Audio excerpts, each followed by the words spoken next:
Good morning, everyone, and welcome to the opening drive on 101 ESPN in St. Louis, where it's 7 o'clock. Your time check brought to you by Clarkson Jewelers, an officially licensed Rolex jeweler, with Brooke Grimsley, Danny Mac, Matthew Rockio. I'm Randy Karraker. How are you guys doing this morning? Oh, we're doing great. You were just tickled with yourself this morning, aren't you? Yeah. How about your third-place Cardinals half game out of third? So that's as good as third to me because they're rolling. They're unbelievable. Okay, so let's see. 2 out of 3, 2 out of 3. So 6 of 8. 6 of 8. So 6 of 8 and 6 and 2 since Ollie got ejected in Milwaukee. Ooh. Just saying. I think that is something to point to, actually. Just not checkers. Just not checkers? No, Ollie's, man, he knew what he was doing when he got tossed from that game. 100%. And it's paid off maybe a little bit here. 6 of 8, playing well. Homered in 8 straight. Another big home run last night. Michael Ciani with the home run. Boy, doesn't it show you that if you hit for power in this day and age of baseball, you have a chance to win? Makes all the difference in the world in this day and does. age. It does. And by the way, dingers for donuts this morning at Schnooks. If you have the Schnooks Rewards app, the Cardinals did hit a home run last night, so a free donut when you go to Schnooks. Just one? Just a free donut for, yeah. What if they hit 5? No, you only have that one Schnooks Rewards app. So if I have 6, I can't get a half dozen? Well, what you need to do is you need to get a bunch of burner phones and go to different Schnooks stores. There you go. That'll do it. And by the way, with the 6-3 victory over the Baltimore Orioles last night at the ballpark, the bottom of the lineup, by the way, went crazy for the Cardinals. You do get 60-cent drinks at Mobile on the Run today. There you go. Oh, there you go. A lot of benefits from the Cardinals win. Yeah. We have to talk about Ciani and Mason Winn. Now, defensively, of course, the 2 errors is something that you have to talk about with Mason Winn last night, too. But still, all that power coming from the bottom of the order for the Cardinals, I don't think that's something that you were expecting. Mason Winn has been really hot. Michael Ciani, in his last 16 games, 349 average, 2 extra base hits, 5 RBIs, 805 OPS, and 3 stolen bases for him. And it seems like, of course, winning is the cure-all, but these guys look like they're having fun again. And I think that's the biggest part for me. Right.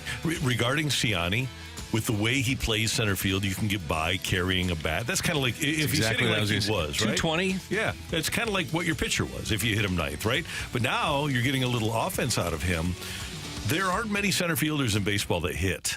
And if you get some offense out of him, and I'm not saying he's going to turn into a juggernaut, but if you can get something out of him, man, what a valuable commodity he is. I was saying last night to a friend of mine, if he hits 220, he's in the lineup for me. Me too. And it's not just because of recent bias. It just watching him playing defensively, the way that he plays, he can go get it. I mean, he's a very good defensive player, and I think he can get by with a guy hitting 220. And with the lack of production that they've had from that spot overall this season, if you get offense from him, it's a bonus. And right now it paid off. It certainly paid off last night. And to your point, Brooke, Mason Winn is fun to watch. He's like instant TV. And the young shortstops that played last night, Gunnar Henderson with an unbelievable play at deep in the hole at short, hits a home run.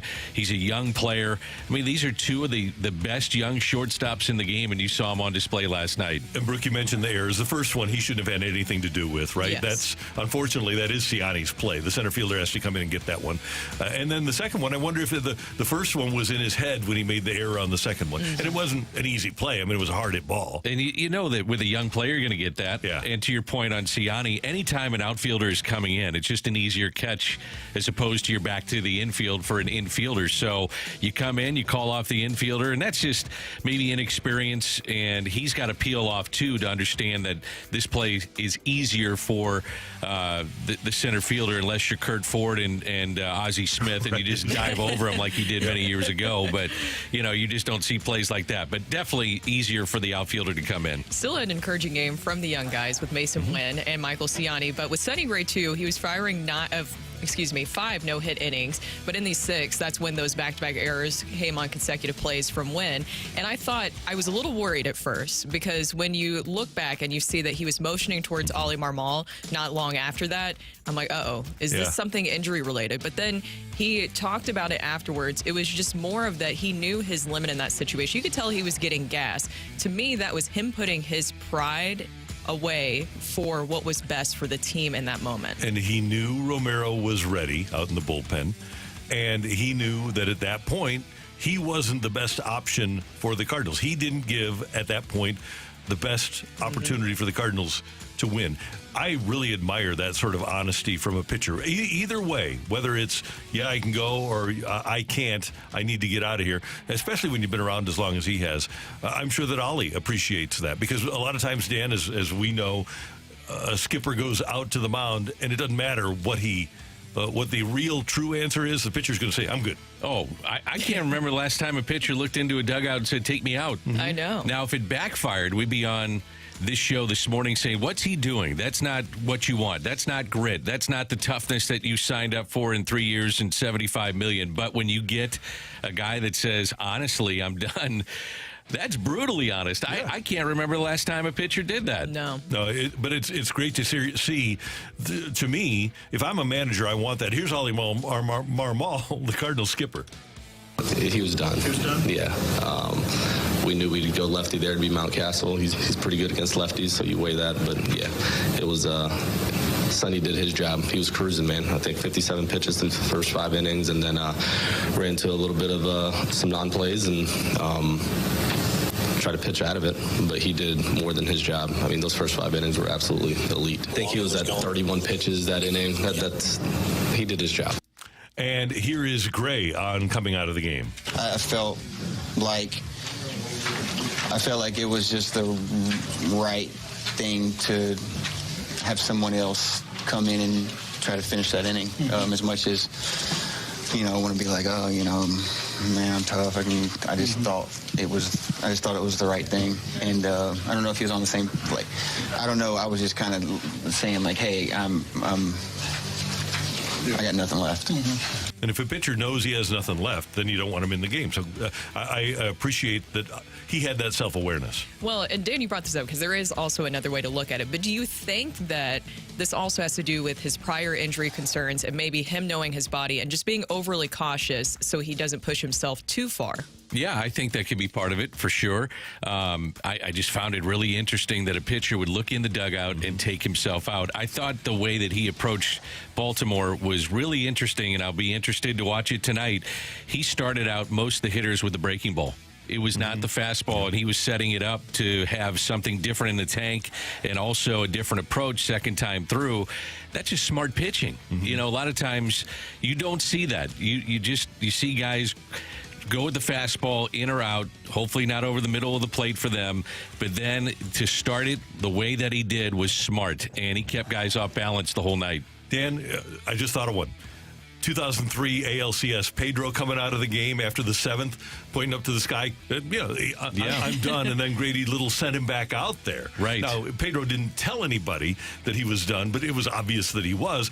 The only person in the ballpark or in the world that didn't get that was Grady Little, who got fired right after that happened. Yeah, not a good situation. And it stuck with him for the rest of his career in many ways. And it came back to haunt him even the next year. Remember that? And they talked about, do you keep him in?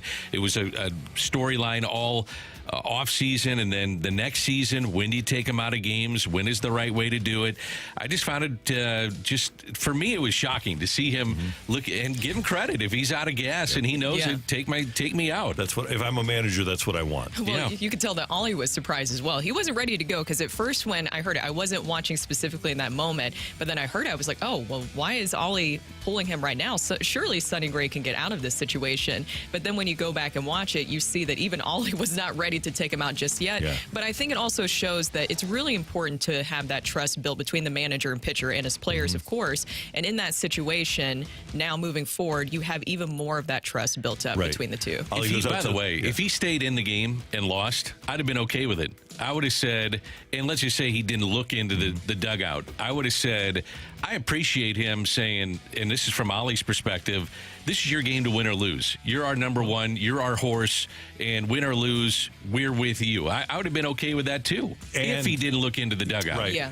If it's last year, with last year's bullpen, 5 2/3? No, you got it. He is your best guy. Even if he thinks he's gas, he's your best guy. Yes, and the bullpen, again, was a storyline. I thought another storyline in the game that won't get any attention was stealing bases.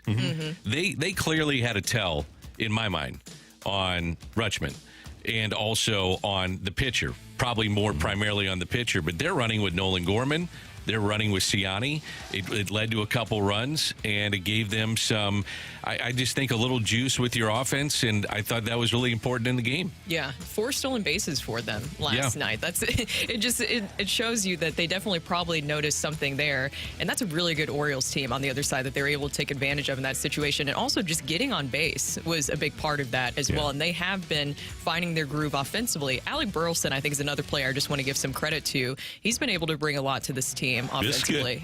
Biscuit Burlson. So, Dan, this past weekend on Sunday with the Big League Impact event, we found out the origin story behind Biscuit Burlson, which is his nickname. Where do you think he got it from? I have no idea. He named himself that. Oh, okay. Can you really have a nickname, though, if you name yourself? That's a great question. I wondered. He said self-proclaimed. So when he was in college, right, he and a roommate were doing some rap music stuff, and he gave himself the nickname Biscuits Burlson. It does fit. DeMarco, because he at a time had the nickname Biscuit as well, because he was a biscuit at one point in his career, a biscuit away from 320. But he was able and Randy said that to him at first, and then Burleson's like, "Wait, I'm not 320." He's like, "I just lost weight coming into this season." You can tell, you can see the wheels turning in his head. So that's the Cardinals. They have Lance Lynn on the mound tonight against Kyle Bradish of Baltimore, and you can see that game on Bally Sports. The Edmonton Oilers advance to the NHL's Western Conference Finals against Dallas. They knock off Vancouver in Vancouver 3-2, and Edmonton was absolutely dominant. When I turned it on after the Cardinal game, Edmonton was out shooting Vancouver 22-4, and then they score the next goal, make it 2-0, and it was essentially done at that point in the second period. Do you guys think it's a good thing or a bad thing to have a Canadian team advance? I think having the Canadian team with Connor McDavid on it would be great. That's the difference. Yeah. I think the Canadians might need this at this moment. Yeah. By the way, he won 3 games of those 7 without a point. Yeah, that was shocking. Yeah, but he can take over a series against a team like Dallas. And hey, Edmonton, they don't have the goalie like Ettinger, and Dallas is really, really good. But Edmonton is one of the most talented teams in the league, and they have a chance to win this and go to the finals. And that's why I brought that up. It's just, if you have a world-class player, maybe the best in the world, hockey fans will love that. I just wonder if, from an American perspective, and putting these games on ESPN or ABC, whatever the Stanley Cup Finals is going to be, do fans really know who he is? The hockey fan does. Right. But can you bring in a casual fan as opposed to having the Rangers, the Hawks, the Kings, major market teams that get in? Reality is, I think, with hockey, and it's a sport, and by the way, Tom Stillman's going to join us tomorrow in the 9 o'clock hour here in the studio. But it's a sport where it does well in its individual cities. So I believe generally, this isn't across the board, but generally, so ESPN and the NHL will lose Dallas, and they'll have Edmonton rather than Dallas. Otherwise, it'll be the same group of people that would be watching, right? I think so. It's a pretty small group. That's why I brought it up. Watching. No, you're exactly right. But what they need is for Connor McDavid to show up and be himself so that they can show the highlights on SportsCenter. Yeah. Do you think the Dallas Stars, have they started marketing themselves as America's hockey team yet? Probably. Yeah, probably. Is that what they're trying to do there? Yeah. But congratulations to the Oilers. And then in the East, the Panthers are just lying in wait. And I think the Panthers have a great chance to advance to the Stanley Cup Finals. I always wonder if that's a good thing. But in a 7-game series and not being baseball, it takes like 5 or 10 minutes, it seems like, for hockey. And they're right back in it. Like they're right back in the flow of what they're doing. Same thing in the NBA. Maybe you come out a little flat because you've had that time off and the intensity of the playoffs, and then all of a sudden, you're ready to go. Takes maybe 5 or 10 minutes. Yeah. And by the way, the Panthers and Rangers start their series on Friday. That'll be game 1. Stars and Oilers. Oh, no, they start tomorrow. Panthers and Rangers. And then Thursday is Edmonton at Dallas. Yes, Matthew. When you said that, it made me think that the 2 sports you focused in on also are the 2 sports that have the shortest lead up to their seasons. And the ones we talk about the most, like, is the rest going to hurt you, rest versus rust, are baseball and football, which have the longest preseasons leading up to their season. I think it just reflects exactly just how the sport has to get ramped up to. Because baseball and, hockey and basketball, they have like a week of preseason games. They're like, all right, we're going to go. Yeah. Well, outside the money that you make off of spring training games, the hitters basically need, it seems like they need like a week and they're ready to go, but you have to do spring training to build up the pitchers, that's why you do it. And the money, But it does seem like, man, it takes forever to get ready for the Major League Baseball season. Yeah, way too long. And Goodell wants to cut the NFL preseason back to 2 games because, as he said himself, I hate preseason games. How can he say that if you're the commissioner? I will watch a preseason football game. I wanted to see preseason football last year. I couldn't wait for it to start. Scouting. It's fantasy Thank scouting. you, Brooke. That's what I'm looking at. Yeah. But if he gets rid of the preseason game for one more regular season I'm game, in on that. That's what he's talking about. Yeah. But again, do people forget every year that the first 4 weeks of the NFL season get tougher and tougher to watch? They do, no doubt. The first 4 to 5 weeks of the season, NFL season, have legitimately gotten to be like bad football product. But here's and we the just thing, kind of get Timmy. over it because we haven't had it in 9 months. So we're just like, it's NFL football, okay. I'll take bad product of NFL football. Here's the thing. Even bad is still good. If Exactly. you could turn the third preseason game into the first regular season game and get another $200 million or $200 million per game, then you do it. It's a no-brainer. It's the exact same game, except now it means something in the standings. But the big thing for the NFL is you're getting a whole hell of a lot more money out of it. Absolutely. And it makes, hey, the way that he's setting this thing up, it would make a lot of sense. The other part of this is that used over the injury factor to me would be interesting with one more game. Or does it really even matter when you used over 50 QBs last year in the league? Exactly. Does it really matter? Exactly. Yeah. We're off and running here on the opening drive. Coming up, the Baltimore Orioles won 102 games last year, and they're in second place in their division this year. And they have had a fantastic rebuild. But are rebuilds like that a possibility anymore? That's next on 101 ESPN.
Dan and Randy, the Baltimore Orioles are an interesting case study in rebuilding, and they have an exceptional front office led by Mike Elias, former Cardinal executive, and Sigma Dahl, his assistant GM, also was in the Cardinal system. And much like Jeff Luhnow and that group did in Houston, Baltimore has rebuilt in the same way. Ryan Mountcastle was in their lineup last night. He was a first-round draft choice in 2015 before, by the way, Mike Elias got there.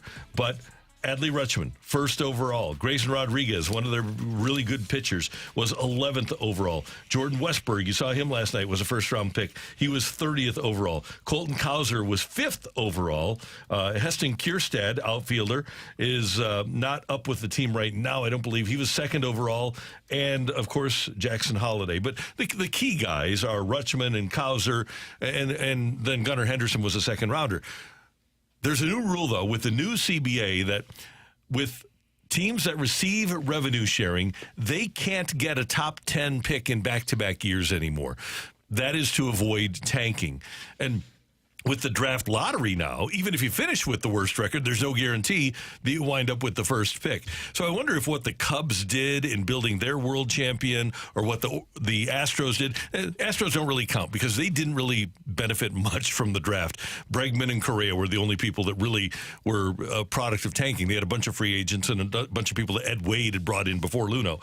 But with the draft lottery and with that rule in place, it's going to be really hard, I think, to tank and succeed with tanking. Yeah, they definitely put a lot of rules in place where it's harder for you to to use that to your advantage. Because if you look at the Orioles, they have so much talent because it is a product of a lot of the tanking that they've done over the years. And so it's not something that I think that any team can really look to. And I think that that's honestly a good thing, especially since you don't have a salary floor established in Major League Baseball. There has to be some sort of checks and balances system where a team doesn't benefit from not doing what they need to do to try to put out a winning product every single year.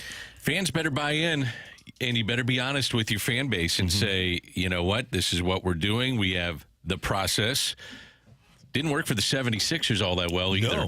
No. Or the Royals or the Pirates for years and years and years. Yeah, and the other part is, can you keep them? I mean, I think that's one of the problems that the Pirates had, too, is that these guys would get to the point of near free agency or at free agency, and they didn't retain the talent. So can it work? It's got to be sustainable. And if you have these picks that are staggered, and even the Orioles dealing with that right now, Jackson Holliday was called up, then went back down.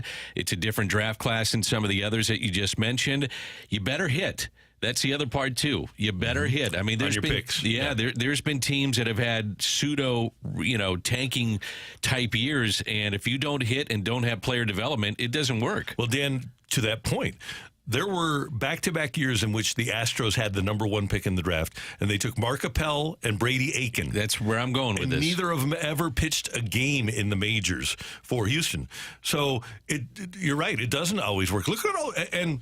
To your other point about keeping them, look at all those good young players at Kansas. Remember when they had the outfield of Beltran, and Damon, right? And Damon, yeah. Right? And couldn't keep any of them. Exactly. So that's part of what I'm looking at is that you can tank, and you might have a little run like the Pirates did. Remember the Pirates had the run in, I guess it was 12 and 13, 14. 12 and 13, yeah. Yeah. So, if your fans buy in on it and you're honest with your fans, I think there's some acceptance to that. And it also depends on the city. I don't know if Cardinal fans would say, and by no means am I saying they do it this year. I'm just talking in generalities.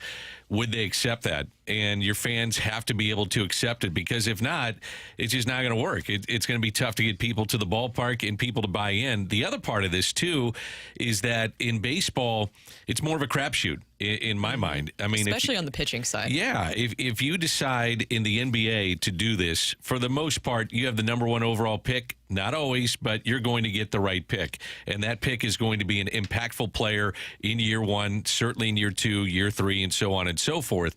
Where in baseball, your player development has to be really good, because when you draft number 1 overall, more times than not, that number one overall pick is not going to be in the big leagues for probably a year and a half. And that's the thing, is that it has to be that perfect combination. One, of course, there's going to be some guys who just don't pan out for various reasons, even their own doing sometimes.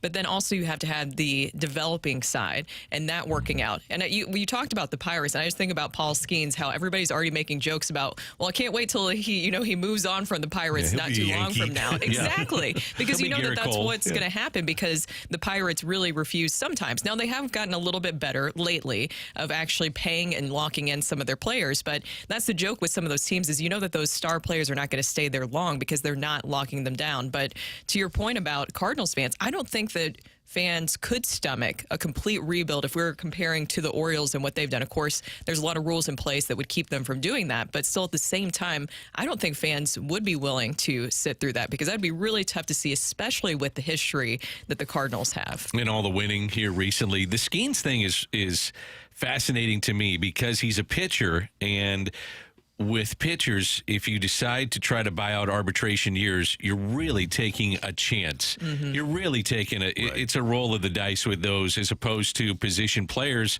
And if he gets to the point of free agency, the Pirates probably are not going to match the Yankees or the Dodgers, some of these major market teams that are out there spending a ton of money. I think the other thing you need to concern yourself with, when you get a guy like Skeens, and maybe they'll get him, but is Pittsburgh ever going to bounce back? I think a better comp for St. Louis, if the Cardinals would ever tear down and have it bounce back.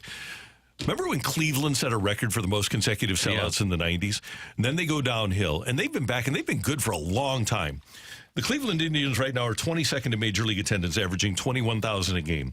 And they've been that way for a long time. Last year, Cleveland averaged 23,000 a game. The year before that, they were right in the low 20s. It's even sometimes, if you come back, and by the way, Cleveland's in first place. They're one of the best teams in the American League this year, and they still aren't drawing. I would think that a similar market like this, it's hard to get back what you had if you do tear down and do the complete tear down and then try to rebuild. I wonder, though, if you're a Cleveland fan, you say, I'd take it. You know what? I would take that great run that we had, even though we knew we couldn't keep certain players. They had Manny Ramirez, Omar Vizquel, Kenny Lofton, Marquise Grissom, and part of Cardinal legend Carlos Baerga. There you go. He was a good player. He was a really good player in Cleveland. Yeah. When he got here, he's a little bigger than what we saw in Cleveland. He was a little big in Cleveland, too. But the other part of this is that, do you have the money, or are you willing to spend to supplement once you get the core players there? So not all 9 are going to be taken from the draft. So are you willing to spend to supplement with free agents once you get to that point? And then if you're a market like this, you have to hit on the free agents, too. For sure. And that's where the Cardinals have come up short, along with their pitching development. But I just think it's really interesting now with the rules. I don't think we're going to see teams. I don't either. I don't think you can be a 50, 60 win team and expect that in 5 years you're going to be great anymore.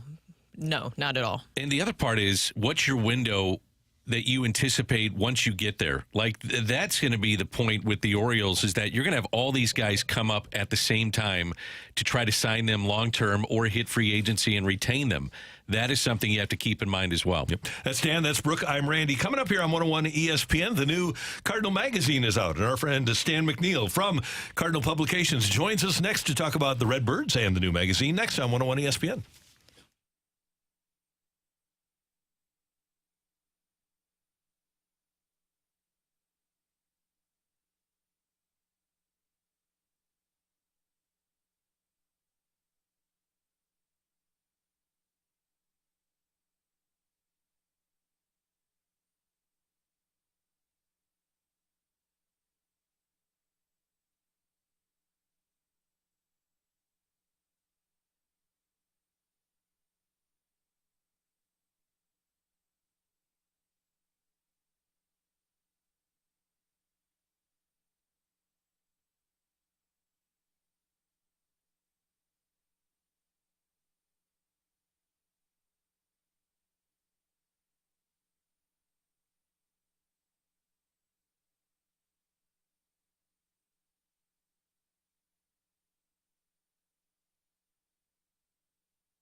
It is going to be warm later on this summer, later on this month in St. Louis, and it's time to get that air conditioner checked out by my friends at Hoffman Brothers. They are the best in town at heating and air conditioning, and if you haven't scheduled your air conditioner tune-up yet, you need to, because for example, if you haven't changed your air filter, you need that reminder. And Hoffman Brothers, if you're in their club, in their customer program, you're going to get that reminder to change your filter, and they're going to remind you to get your air conditioner checked out every year. But you need to do that tune-up now, because you don't want your air conditioner to break down and stop working in the middle of the summer months, do you? Not when it's 105 degrees with the 75% humidity in St. Louis. So make sure that you make the phone call to 314-664-3011, 314-664-3011, or just go to HoffmanBros.com and set up your appointment today. They're great people.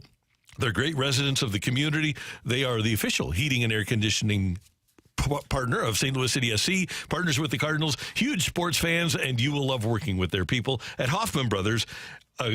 Hoffman Brothers is an independent American Standard heating and air conditioning dealer.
This is Rocky with your Sports Center update, driven by Johnny Londoff Chevrolet and Johnny Londoff Autoplex. The Cardinals last night get a win in Game 1 of their series against the Orioles, 6-3. Tonight, another game, 6:45 first pitch. It'll be Lance Lynn on the bump for the Cardinals. 1-2 on the season. Lance Lynn with a 4.17 ERA. Speaking of the Oilers, they did get a win last night late against the Vancouver Canucks. A 3-2 win gives them a 4-3 win in that series. That is your Sports Center update, driven by Johnny Londoff Chevrolet and Johnny Londoff Autoplex. See them at londoff.com. Chevy, together we drive. Are you kidding me?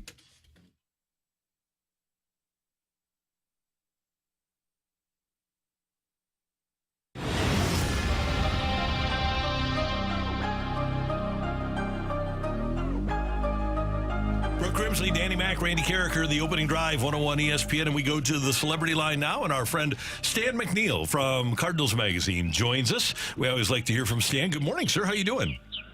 I am doing great. How are you guys doing? Doing well, and I want to know about the latest cover that Cardinals Magazine has. We have our new issue coming out this week. Should be at the ballpark this weekend, and this will be an issue that is devoted to Whitey Herzog and his wonderful 92-year-old life. It was an amazing life and an amazing baseball life. And Stan, and we talked a lot about Whitey when he passed away, but you were around a lot. You were working for the Sporting News, and you were able to be around the clubhouse and be around the team. And I don't think that if you weren't around, you don't realize how Whitey changed the game, both in Kansas City and in St. Louis. He played the game in a completely different style and built his teams in a completely different style than everybody else, and it worked. Absolutely. You know, I mean, that's it's really a genius that I think is kind of overlooked these days, you know, with all the analytics. I mean, it was like Whitey's mind was a computer itself, you know, and he was kind of spitting out the data. And as we know, he was able to recall that information, game details half a century later. So, by the way, did you ever walk into his clubhouse or into his office when he was doing his hitting charts? I did not. Okay. I did not see that. So Whitey had all different colored pencils, and he would do his own hit charts like the analytics do now. But Whitey was left-handed, and you know how us left-handers, we kind of have our curved arm when we're writing, and Whitey was that way. So you'd walk in, and he'd have his arm would have to be curved, and he'd be doing his hit charts, and he had a ruler and everything. But it must have been really tough for a left-hander to do everything on those spiral notebooks. Yeah, Whitey could do it all, you know. And but one of the stories in the issue, folks, was on how Whitey was just able to stay so vibrant up until his final days, really. And last summer, he took a road trip to the Hall of Fame baseball inductions with his youngest son and a couple of buddies, and it just sounds like, you know, a picture, you know, 91-year-old Whitey at the time with three buddies driving to Cooperstown from St. Louis, and they've got baseball trivia games in the car that they're playing, and the guys say that it was difficult to stump Whitey. And then, you know, Whitey was really looking forward to going to Cooperstown, one reason being that the commissioner last year had all the Hall of Famers, invited all the Hall of Famers to kind of a very informal gathering to talk about, give him their opinions on the rule changes and just the state of the game. And that was something Whitey talked about on the way to Cooperstown and couldn't wait to get into that meeting and kind of give Rob Manfred a piece of his ear. And sure enough, you know, Whitey gets in there, and from what I understand, talking with Joe Torre and Tony La Russa, Whitey did a lot of the talking in that meeting, and you know, had the commissioner shaking his head. And at one point, the commissioner was ready to move on, and Whitey just kept right on talking. You know, so it just sounded like such a Whitey thing. I'm glad we finally have the Whitey patches too on the jerseys as well, and he probably would have been pretty happy with the performance last night from the team. Michael Ciani is really heating up. We've talked about that all morning. I mean, it's just like everybody expected from Ciani this season, right? Man, is he looking good? You know, I mean, and the thing is, his hitting is coming along now, and it's like, this guy's a player, because when you compare, his defense has been there from day one. I mean, you know, Ollie called him an elite defender last night, and really, how can you disagree with that? I want to go back to Whitey just for a moment, if I can, Stan. And I know you do extensive research and talking to people. Was there somebody or one or two that really stood out for you, and some stories and things that maybe we don't know as fans that stood out for you about Whitey?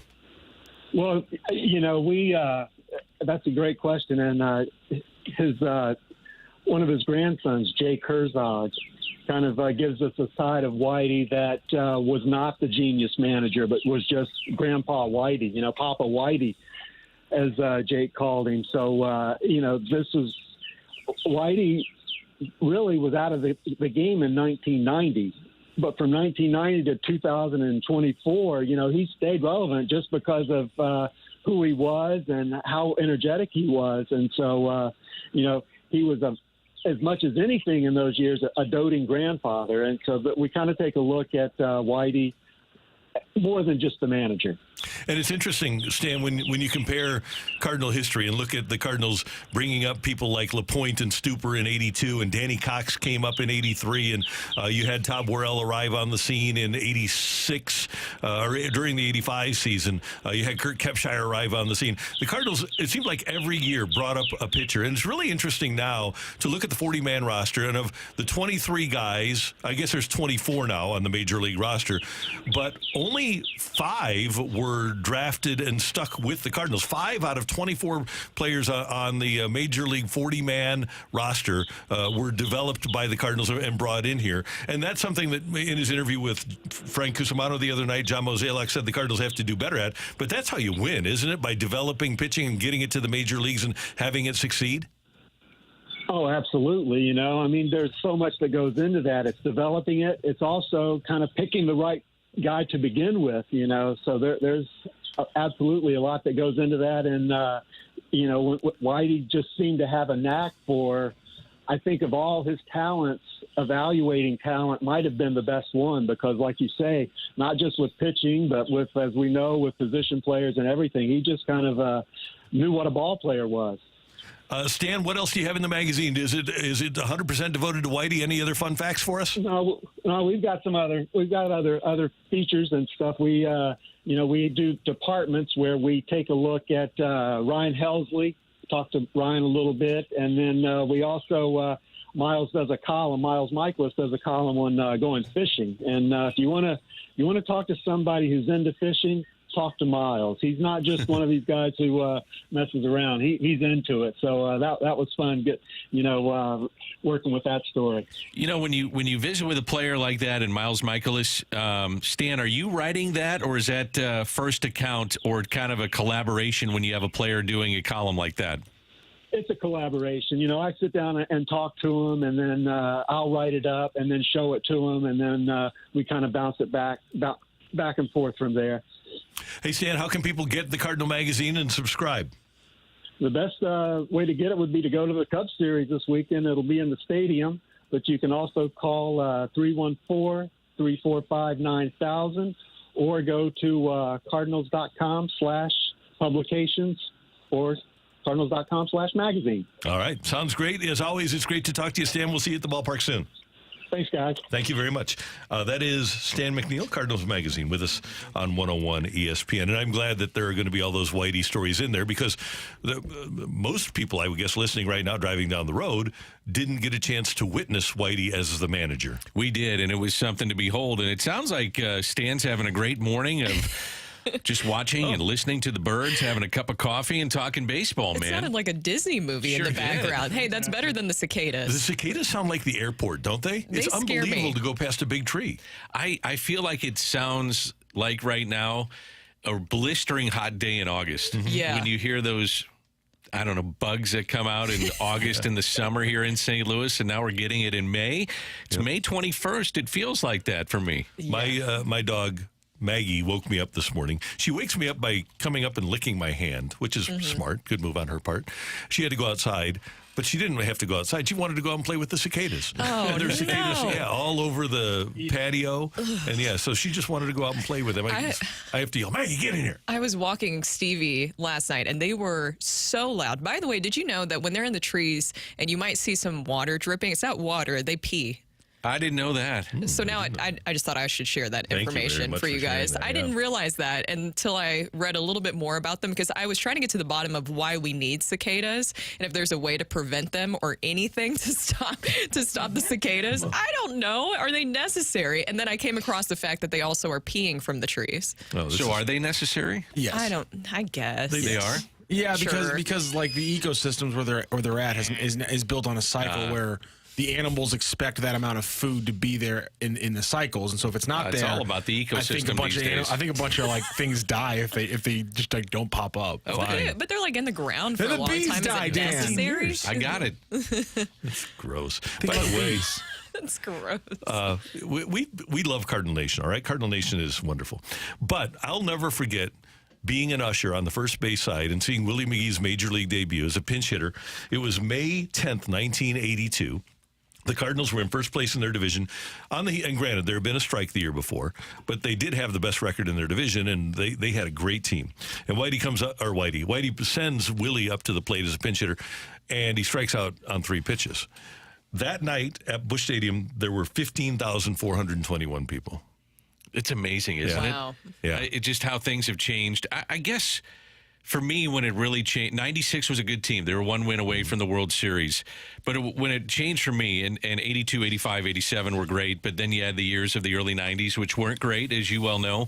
But when they got McGwire, that's what changed everything. It did. Yep. You know, half of 97, people were so excited, and then the summer of 98, and people just made it a habit to come down to the ballpark. And that's where I get concerned about the next generation of fans. If it's not accessible to them, are they, and I'm talking about television, are they going to be interested in the game of baseball? Will it have an impact moving forward? I think it will, don't you? I do. You just need to make it more accessible, I think is the biggest thing. You have to get rid of blackouts. There has to be some way, and I know that there's a lot of different things tied up with TV contracts that are making it a little bit harder to figure this out quicker, but eventually, if everything's going to streaming, which I know that that's hard, and cable is still around, you just had to figure out a way to make it accessible for everyone to see. No doubt. By the way, I might ruin I'll do this for Matthew. I might ruin a fight question here. So, you know, Rafael Devers has home runs in 6 consecutive games, right? All-time record shared by Ken Griffey, Don Mattingly, and left-handed throwing catcher Dale Long of the Pirates back in the late 50s. The Cardinal all-time record for consecutive games with a homer is held by one Mark McGwire down the stretch in 97 and in the first few games of 98. Yeah. I want to go back just for a second. Did I ruin one? Did I ruin it? No, I did not have that, thankfully. I guess you couldn't ruin today's 5 questions if you tried. The accessibility for us as fans many years ago was listening to Jack Buck and Mike Shannon, or prior to that, you know, the great broadcasters that we had.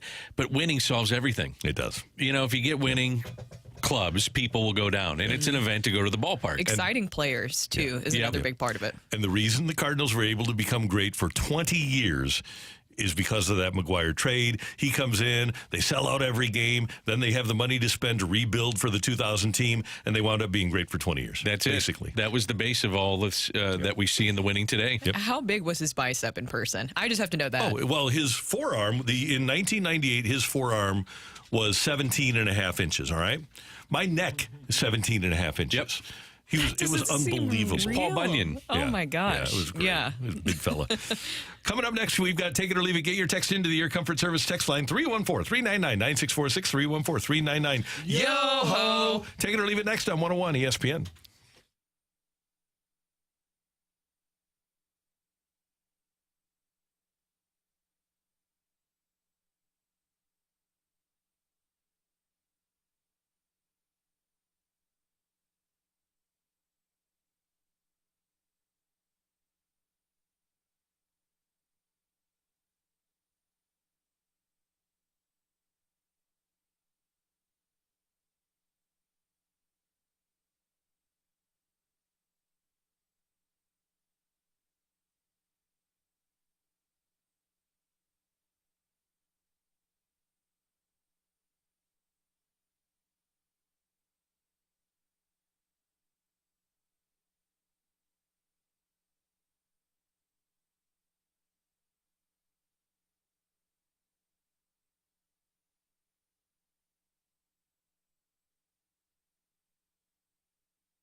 We are so lucky in St. Louis that we have so many people that are entrepreneurial and are starting great businesses.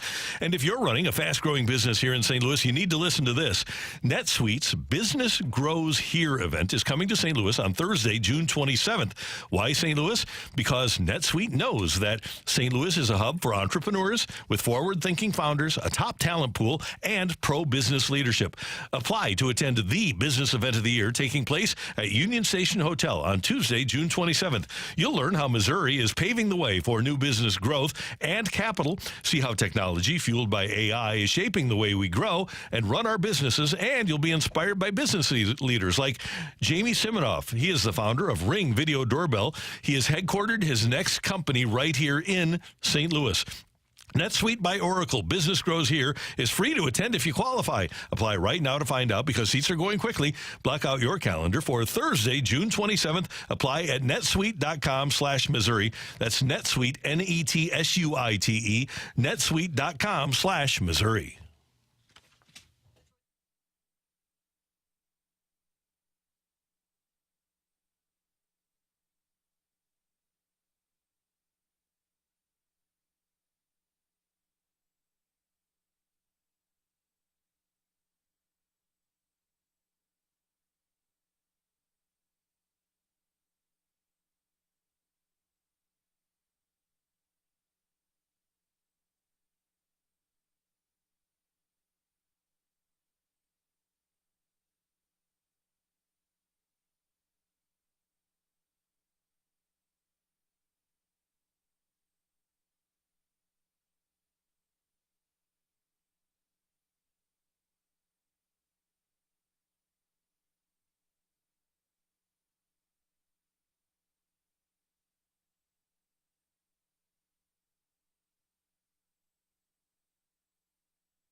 Take it or leave it. Want to say something? Or put it out there.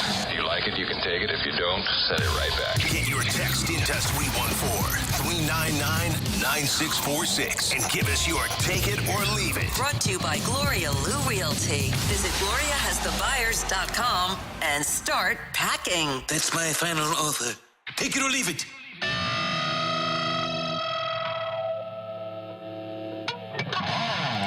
Time for Take It or Leave It here on 101 ESPN. And we all saw the fight between Ricky Stenhouse Jr. and Kyle Busch the other day at the NASCAR race. It was awesome. I was all over that yesterday.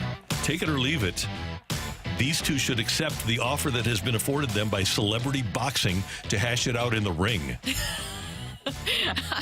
I will take it, I guess, even though they already had quite the battle. Did you see that, Dan? Stenhouse, Oh, yeah. I mean, sucker punch Kyle Busch, and then they were just going back and forth. Stenhouse father then gets involved with Busch, but Busch landed one on his dad. So it was just a complete battle. And I talked about it yesterday. The pit crew for... Who was that? Was that Busch's? Yeah, that was Busch's pit crew, yeah. Pit crew. They need to be involved in some fighting, some MMA. No doubt. So this moved beyond kerfuffle stage to brouhaha, right? It was a full-fledged brouhaha? Oh, What's the difference? Well, kerfuffle is a little bit more minor. Okay. We've determined that a brouhaha is a battle royale. Oh, just letting it rip. Yeah. Okay, everybody gets in. Right. That's team. That's a brouhaha. That's brouhaha. Yeah. Okay. Yes. I'm going to take your original point. Put them in the ring, let it go. Although we see this all the time in NASCAR or in racing, period. There's guys that just seem to get after it. Mm-hmm. Yeah, it's great. And they embrace it. TV bought in. And I think it was NASCAR. I think the NASCAR actually had the tweet, right? They were all over it. Yeah, it was great. They posted every single angle. I mean, they went full in. They know what drives viewership. They were doing an interview, and then they just cut to the fight, and then the crowd, you can hear in the background, they're like, and they're fighting, and then you just hear them go, "Wah!" Like, they just absolutely loved it. So they capitalized on that. Take it or leave it. We talked about Michael Ciani and what a revelation that he's been. We knew that defensively, but now his bat is starting to catch up as well. Even when Tommy Edman comes back, take it or leave it, you need to have Michael Ciani as your center fielder. Take it. I'm going to leave that. Although it's dependent on the wrist and just how healthy it is when he comes back. But I'll leave that. I think that Tommy Edman can be a very stabilizing force in this lineup, a little bit more consistent than Ciani. The one thing that I love about Tommy Edman is that he can play everywhere. And they have guys that can play everywhere, but I don't think with the efficiency that Tommy can.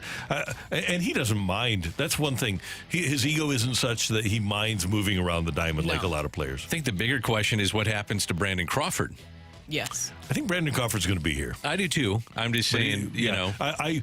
I would guess that Brandon Crawford will be your backup shortstop all year long. I totally agree. I don't think they bring him here without the assurances that unless you're hitting 050 for the entire year, you're going to be here. And Dan, the other night, Sunday night at the Big League Impact event, I brought up that you get into a September and you're in a pennant race and the sport changes. It does change in September. That's the sort of guy you want to have around. I would agree, and I think he'll be here all year. Take it or leave it. The NFL will be seen on a multitude of streaming platforms this season. If you wanted to buy and watch all the games, it would cost in upwards of $1,000. Take it or leave it. The NFL has bit off a little more than it can chew with all the streaming services. I'm going to leave it. Now, is one of those the Sunday Ticket on YouTube? Everything. Okay. It's so everything. Because it's the NFL, I don't think they have. Because you know what's going to happen? It's going to be just like Peacock last year. They're going to say, oh, well, you get your 1 month free trial, and then nobody's going to remember. Peacock still has a bunch of subscriptions from people that tuned in. Was it for the Chiefs, Dolphins, or something? I don't, whatever it was. Peacock still has a record number of subscribers right now relative to where they were before that game. Yeah, that's the thing, is that you have to pay attention. That's why I said set reminders for those subscriptions, because you'll forget about it, and all of a sudden you look at your bill and you're like, what is this? I'm still paying for this, and it's more expensive. But, to your point, I don't think people will, A, realize how much they're paying for the National Football League, and then B, I don't think they'll care. I don't think they realize just how many streaming services the games are going to be on until like 24 hours out and say, now, wait a minute, where am I going to see this game? People will find it. I mean, they'll go to their local establishment and maybe go watch it there or whatever. But I'm not sure that people would be willing to pay $1,000 to get every streaming service to watch these games. No, I'm with you there. And it's such a pain, too, just dealing with all that. Think about the restaurants, too, where that is a big part of their draw, is that they have all the games on TV and everything. Think about that and how expensive it's going to be for them. I do think, for example, our household, I think everybody has Amazon Prime. If you don't have Amazon Prime in America, you're a little bit behind the times. And I would think most houses now have Netflix, right? So it's the other ones. It's the Peacocks of the world. What's the other one that they're on this year besides Paramount? There you go. So those are the ones that are going to have to catch up. Exactly. Yep. All right, Matthew, what do you got on the text line? Take it or leave it. The Nuggets getting eliminated is actually good for Mizzou. This time they won't embarrass themselves by congratulating the Cronkies. Oh, I'll take that. Yeah, I'll take that one too. Yeah. Cronkies have had a little rough go here. Some of their teams are losing. You should be a very happy man. I feel for them. I feel. Yeah. Did Arsenal win or lose the other day? Believe they lost. Oh, no. Oh, yeah, Arsenal lost. Nice. Arsenal lost. The Avs lost. The Nuggets lost. I'm trying to think, was another one I was Aaron missing. Donald retired? Aaron Donald retired. Colorado Rapids, are they a thing? Yeah, sure. Still? Yeah. Okay. They're not good. They're pretty bad.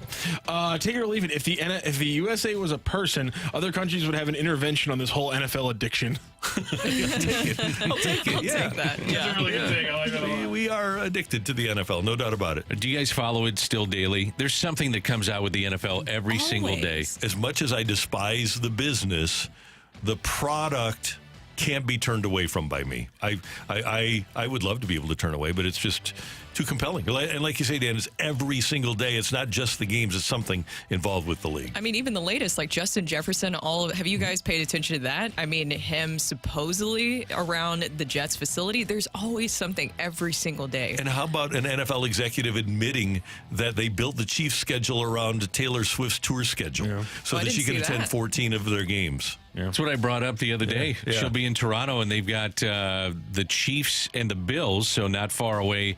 You know, a little drive by Niagara Falls. You're in Toronto, and all of a sudden, you know what? She's there. Mm-hmm. Doesn't take a brain surgeon to figure that one out. Take it or leave it. The Scotty Scheffler situation on Friday was actually a deep cut promo for the second Happy Gilmore movie. Oh, yeah, I'll take it. That's I'll a take great that. call. You know, something I thought about this weekend is that we were really talking about prior to all that Scotty's not that exciting of a player.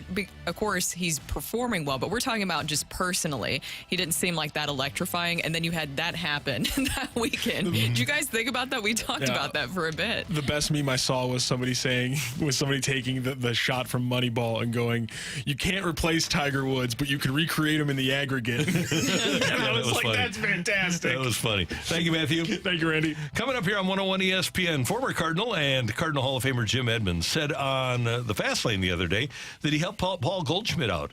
Is this a good thing? That's next on 101 ESPN.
Sometimes we can be moody as guys, we can be irritable, we can be impatient, and don't even realize why. Well, a lot of that can stem from being tired and just not having the level of testosterone that you used to have that keeps you awake and alert during the course of the day. Well, you can solve that problem by going to Mentality. Mentality has two great clinics in Chesterfield and in South County, and what they have is an FDA-approved testosterone treatment. Sometimes you don't know that you have low testosterone, but let me give you a couple of the common symptoms. Low energy, low motivation, fatigue, tired all the time. Maybe you are moody or irritable. Maybe you aren't as sharp mentally and you have decreased mental acuity. If any of those apply to you, it could be low T. If you're a guy beyond the age of 30, your testosterone level decreases. At Mentality, they're going to restore your testosterone level with their FDA-approved testosterone treatment. You need to go to lowtusa.com to get started. lowtusa.com. Make your appointment today. Their board-certified physicians are going to restore your testosterone level to where it was in your younger days, and you'll feel great. You'll love Mentality. I do. Thousands of St. Louis guys do. Learn more now at lowtusa.com.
today's top stories. This is Fresh Take. Presented by Lindenwood University. Real experience, real success.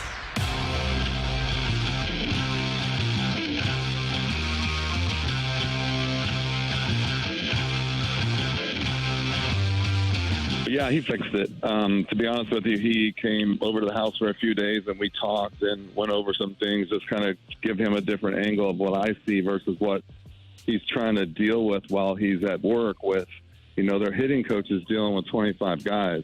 And so he doesn't get the chance to hit for hours and hours and hours. So we sat down and kind of talked about like a balance is so important. I think when you lose your balance, you really don't realize it because your feet, nobody looks down at your feet. Everyone looks at your hands and your body and see if you're doing certain things. But usually everything comes from your feet.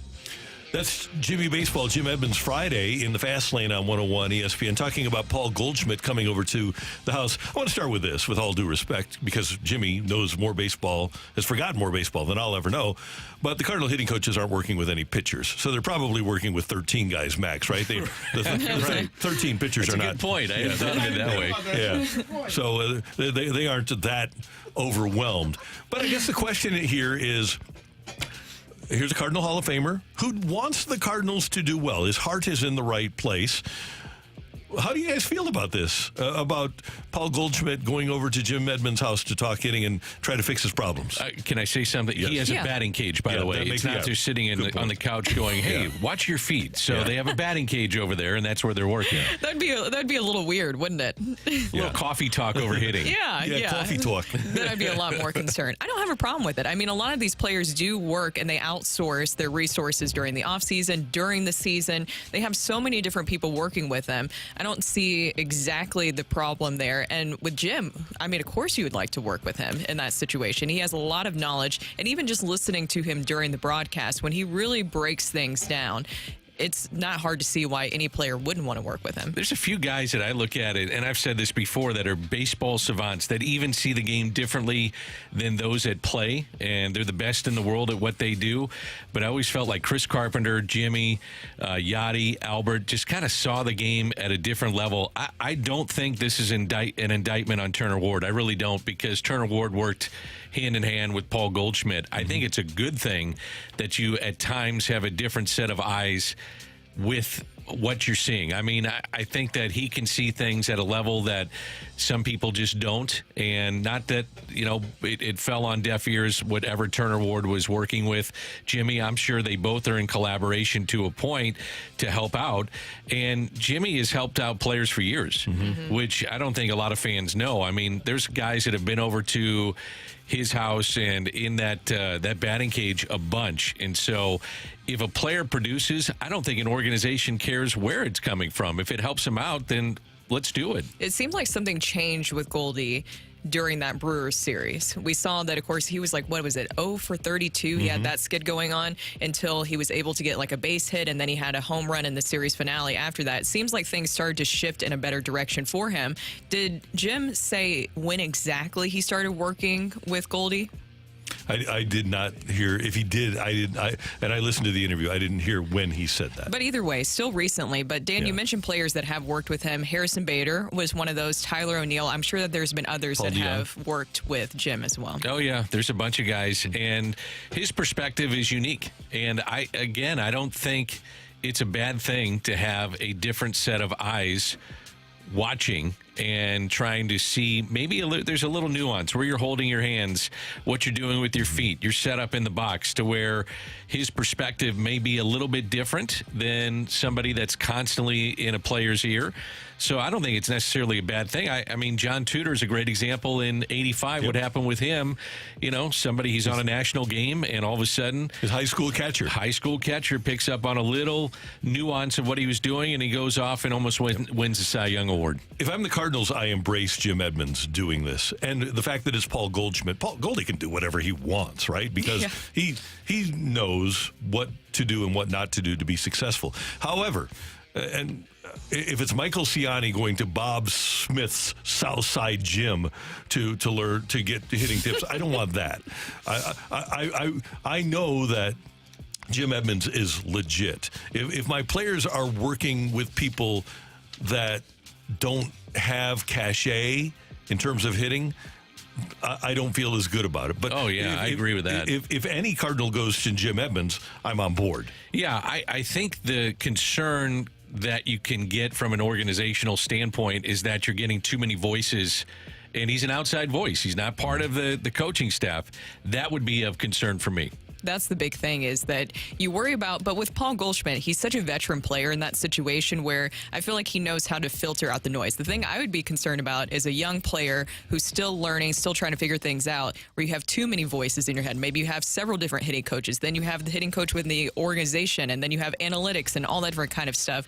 That would be my concern. But a veteran player like Goldie, he knows how to filter out all those different voices into what he truly needs. Of greater concern than that for me, Brooke, would be is if it's a voice that, if you're a major league team, you've got your people. For better or worse, you've got your people. And if you have a young player that's going to somebody else outside your organization and not listening to your organizational people, that's a problem. And if especially if that guy winds up hitting 180 or 190 or something like that, that's a real problem. And by the way, it's incumbent upon the ball club too, the organization, to have enough coaches so that players feel comfortable going to somebody that they feel comfortable listening to. I think the Cardinals lack, and the numbers will bear this out, in terms of the number of people that are available to their players throughout the organization. What's the difference, though, in a pitcher going to driveline in the offseason? I think that can be a bad thing, too. Remember Daniel Ponce de Leon. Daniel Ponce de Leon went to driveline, started throwing harder, but he was never the same pitcher after that. There are a lot of really good driveline stories, but there's a lot of really bad drive. The Cardinals have a driveline guy right now that is really struggling.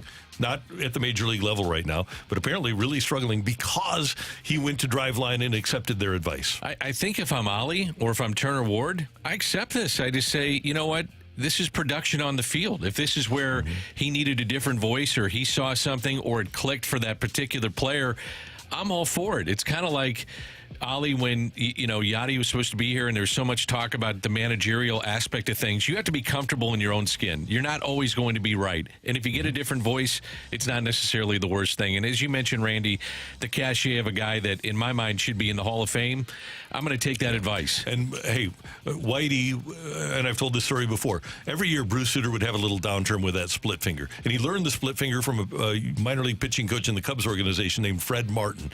And Fred Martin would come into town every year to work with Bruce to refine the split finger, just because, like every pitcher, Bruce would have his down periods. And Fred Martin would come in and magically fix him. Remember when Whitey brought in Bunny Mick, the bunting coach, right?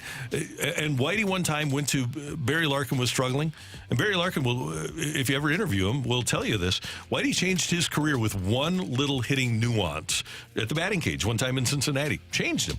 And so anytime you can get a knowledgeable baseball person to help one of your players out, it's a net positive. I also find it interesting, with Willie McGee. That was a great example where there was somebody trying to change him, and Whitey came in and said, don't you dare mess with this guy. He may look unorthodox, but this is the kind of player that he is. So you got to be comfortable in your own skin if you're in management or a hitting coach or an assistant coach to say, hey, if this is where he got the advice, cool, he's producing. I'm good with it. By the way, if I'm a Cardinal hitter, I'm following Willie McGee, two-time batting champ, MVP. I'm following him around like I'm a 6-week-old puppy. Oh, yeah, you have to be able to listen to him. Now, from the 314, someone texted in, Goldie went to driveline this offseason, and that's why I was quickly typing over here to see, because the Post-Dispatch does have a story about it, and driveline actually has a story about Paul Goldschmidt coming in during this offseason.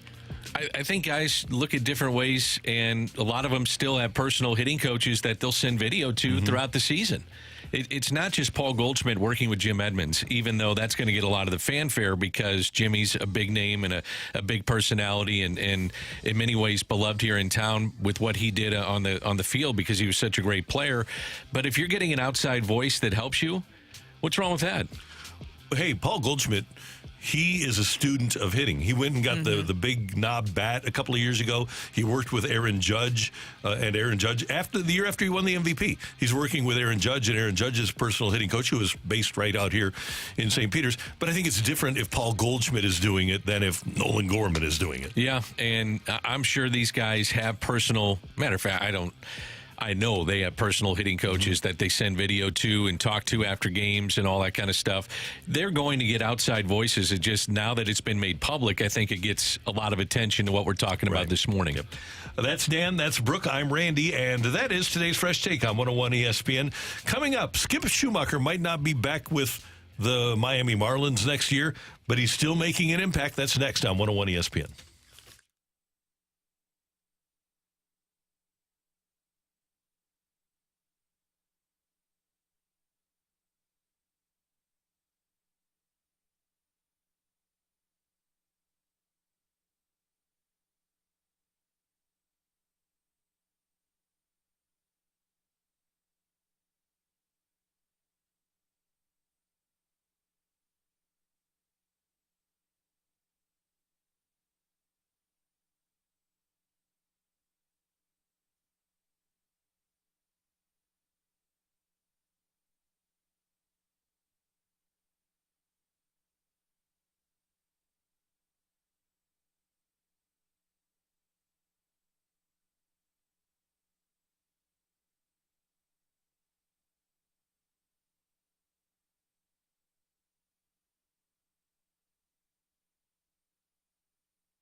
Hey, you can get a free donut at Schnooks this morning because the Cardinals hit a home run.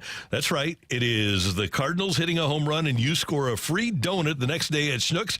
Donut for dingers. All you have to do is download the Schnooks Rewards app and head on into any Schnooks store in the area and get that free donut this morning. Every single game for the rest of the season, the morning after the Cardinals hit a home run, you can get the free donut. So while you're watching the game and you see Michael Ciani hit the Cardinals home run, you know that you can go to Schnooks the next day for a free, freshly made, delicious donut from the best bakery in town, Schnooks. All you have to do is clip the digital coupon in the Schnooks Rewards app the next morning. Make sure you have the Schnooks Rewards app downloaded and ready to go because you'll have to hurry.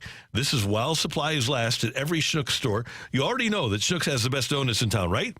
You know that they have the best bakery in town, and they taste even better when they're free. Dingers for or donuts for dingers when the Cardinals hit a home run, only in the Schnooks Rewards app.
So if he wants to start at this level, he's going to have to be better in the first inning. It's just what it is. We had a heart-to-heart underneath, and so did Stott. It was better, obviously, the second through the fourth inning, but he's put us in a hole early. And this level, it's tough to come back from 4 runs every single time. And it's not giving his teammates a chance to win. That is Skip Schumacher, former Cardinal and former Cardinal coach, now the manager of the Miami Marlins, talking about Sixto Sanchez, who had another bad first inning a couple of days ago.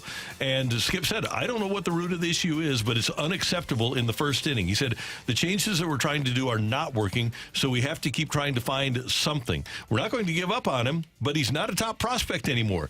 Like, it's time to go. If he wants to start, he's got to figure this part out if he wants to be a starter. We think he's a starter that shows you what he can do second through fifth innings. But obviously the first inning has been an issue. And I love the bluntness of Skip Schumacher, and that's nothing new that he's blunt, but it's something that Sixto Sanchez needs to hear because we see a lot. And by the way, it's something that Skip saw here, too, those bad first innings. You have to figure it out if you're a starting pitcher. You can't put your team behind 4-0. I would file that under tough love rather than throwing him under the bus. Because sometimes when you see that, the conversation turns into, well, is he throwing a player under the bus, either the head coach or manager in this situation? The thing with Sanchez is, first innings have really been hurting him because you mentioned that game. He allowed those 4 runs in the first inning on Sunday, and that's just a continuing pattern for him. He's allowed 11 runs in the first inning in his last 5 starts and 6 runs, 3 earned in 14 and the third innings. So, he's had a big issue. And as Skip mentioned, there's been conversations behind the scenes, which I think is important in that conversation, too, and why I file it under tough love, because there's been conversations behind the scenes of trying to get him to fix this, and they've been trying to make adjustments there, and it just still is not working. So you have to show those frustrations in the moment. Message sent. Yeah. The first thing I thought when I heard the comments and then read the comments is that they probably have asked him to make adjustments. And this is just from me on the outside. I don't have any inside information on this, but this would be a manager saying, we have talked to him about what to do in first innings. We've told him how to adapt. Maybe he hasn't adapted to what we're saying, and it's frustration coming out clearly with Skip, and it's a message sent. Now, here's the thing. Do you want that? Do you want him to be blunt, or do you want him to be blunt and then all of a sudden take a bunch of heat? You can't have it both ways. No, and sometimes like Ollie was blunt with Tyler O'Neill. Right, do you want that? Yeah. Yes, if it's warranted. And to me, the Tyler O'Neill thing was warranted. Well, he definitely didn't. The skipper, Ollie, didn't feel like he hustled and felt like it was worth mentioning in public, and you sure didn't hear any players defending Tyler O'Neill after that was said. So don't you think that came a little bit from the players saying, hey, Ollie, get on him? Yeah. And he did. Yeah, maybe not verbally, but he knew. Yes. But here's the thing with a guy like Sanchez. When a pitcher is giving up, when a pitcher has ability, especially when innings 2 through 6 are okay, and he's giving up 4 in the first, or like you said, Brooke, it's 11 in his last 5 starts, right? In his has allowed 11 runs in the first inning in his last 5 starts. That's a lack of preparation. That's mental. That is not an issue of physical. Yes. That is not being prepared for the job. And that's why Skip Schumacher is talking about it like this. I don't think, because clearly he's giving his best. He's not wanting to go out there and give up 4 innings or 4 runs. So to your point, I agree. And I think it's a message that he's trying to deliver that wasn't necessarily done apparently behind closed doors because the results aren't any different. And Skip then made it public, and that's his frustration coming out and probably a message to his player. Now, compare that to, it's always just interesting the different ways that managers handle those situations. Compare that to the Ron Washington post-game comments that we played not too long ago with that situation. Which one do you think resonates with the players more? I would think one like this. Now, Sixto Sanchez has missed the last 2 full seasons, so he's back from an injury. But I would think that Skip probably, even though Ron Washington is managed in a World Series, his players probably don't know that. It was 13 years ago. So I'm guessing that Skip, because he was manager of the year last year, and these players know him, and they know his personality. He's not a brand new manager for them. He probably holds a little bit more sway in that Miami clubhouse than Rod Washington does in Anaheim. And by not saying, well, this is not my fault, I mean, you can't do that as a manager. Yeah. I just don't think you can, to your point, Brooke, in asking that question. But I guarantee that they've gone to him, and I don't know this firsthand, but I guarantee it. They've gone to him and said, hey, your preparation needs to be different. We clearly have issues in the first inning, and you haven't listened. So if you haven't listened, then this isn't on us. We're trying something different. Your way of doing this is not working. So you need to listen to what we're trying to get you to a different level. Brad Thompson brought to the fast lane many years ago a phrase that has resonated with me for a long time, and it is, if you don't like it, play better. And what Skip said, he's going to have to be better in the first inning. It's just, it just is what it is. It's the same thing. If he doesn't like it, play better. And a manager has to be really careful nowadays more than ever in how the message is delivered, because I do think as much as they're interviewed, and they're interviewed before games, after games, off days, everything, you got to be guarded, because that message is going to be sent on social media. It's going to be seen everywhere. Here we are talking about the Miami Marlins, of all teams. They're awful.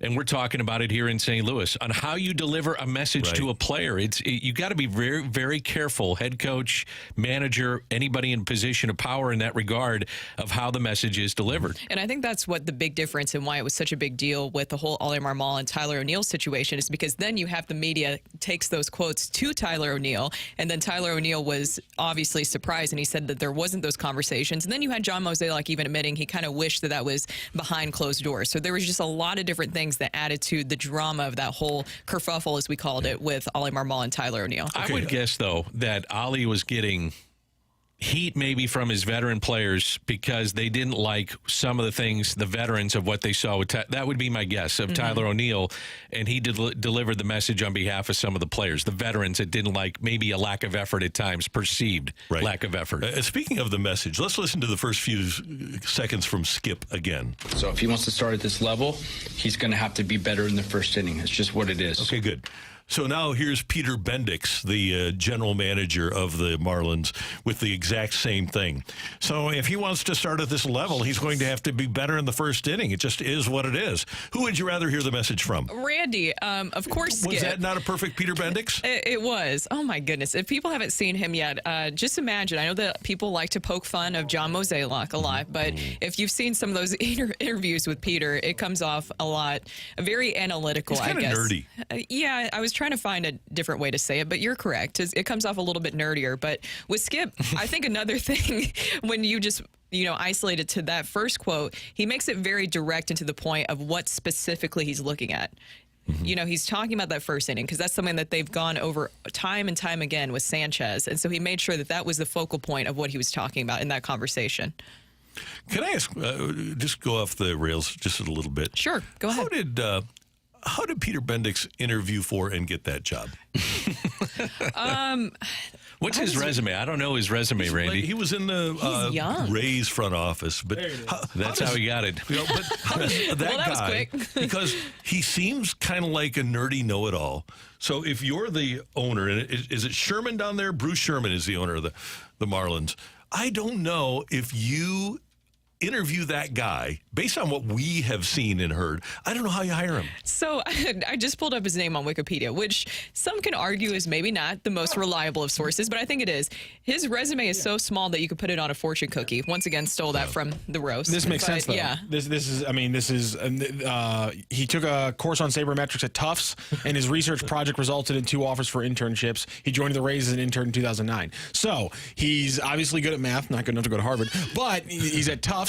Across the street, puts together a research project in a sabermetrics class, and that gets him into the Rays, and off for the running from there. But here's the thing is that we talk about all the time about, specifically with managers and coaches that, if you're wanting to bring people into the game, that it's people that they can connect with. Sometimes you have to leave the numbers out. Then we have somebody like that, even just looking at the front offices, going out and speaking. Is that something that new fans to baseball, they hear that person and they're talking about sabermetrics, whatever that is. Obviously, I did not do that well in math.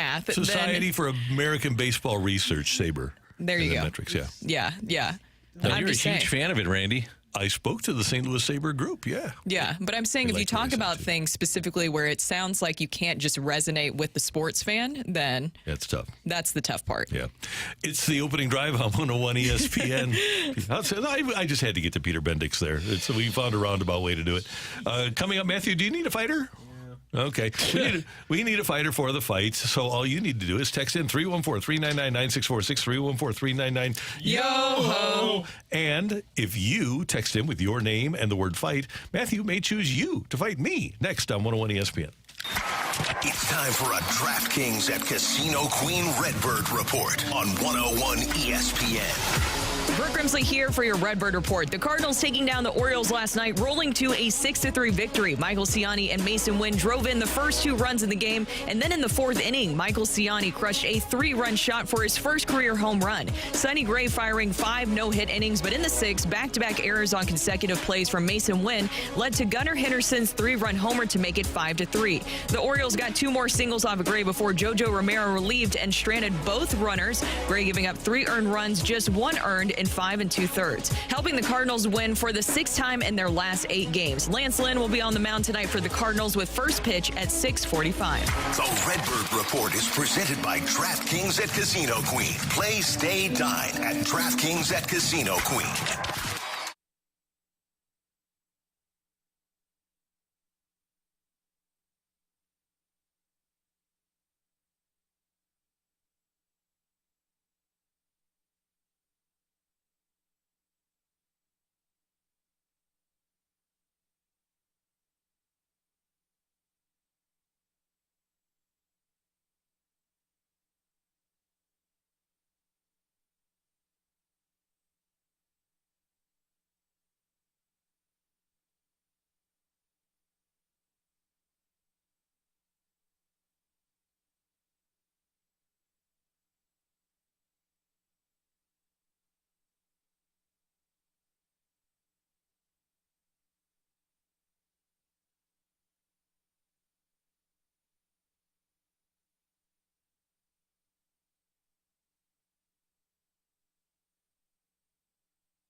Danny McIntyre and Greg Amzinger and Scott Warman and so many other people, Bob Ramsey, got real experience at Lindenwood University. And you, if you're looking for a school, can discover your roar at Lindenwood, home of NCAA Division I football, basketball, all sports. The Lindenwood Lions have great teams and over 50 student clubs and organizations. And you can apply today or schedule a visit at lindenwood.edu. I went there many years ago, and I'll tell you what, it really is the place to go, because when you talk about real experience in whatever field you're choosing, you're going to get real experience and experience real success. They have over 100 degrees available, also minors and certificates, small class sizes with a 15-to-1 student-to-teacher ratio, and that meant a lot to me because I needed to be in a smaller classroom, and great financial aid. In fact, $12,500 in average financial awards per traditional Lindenwood student. So if you're looking for a great place to go, or if your children are looking for a great place to go, make an appointment for a tour of Lindenwood University, 30 minutes from the heart of downtown St. Louis. Learn more at lindenwood.edu.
This is Rocky with your Sports Center update brought to you by Saliga Heating and Cooling. The Cardinals yesterday opened up their series against the Orioles with a win 6-3. All of those RBI coming from the bottom of the lineup as Mason Winn gets 2 and Michael Ciani gets 4 on the day, including his big home run. Cardinals back in action tonight, 6:45 p.m. first pitch. Lance Lynn is on the mound for the Cardinals, 1-2 on the season with a 4.17 ERA. And last night, another NHL playoff round finalizes with the Oilers finishing off the Vancouver Canucks in 7 games with a 3-2 victory. That is your Sports Center update brought to you by Saliga Heating and Cooling, an independent American Standard heating and air conditioning dealer.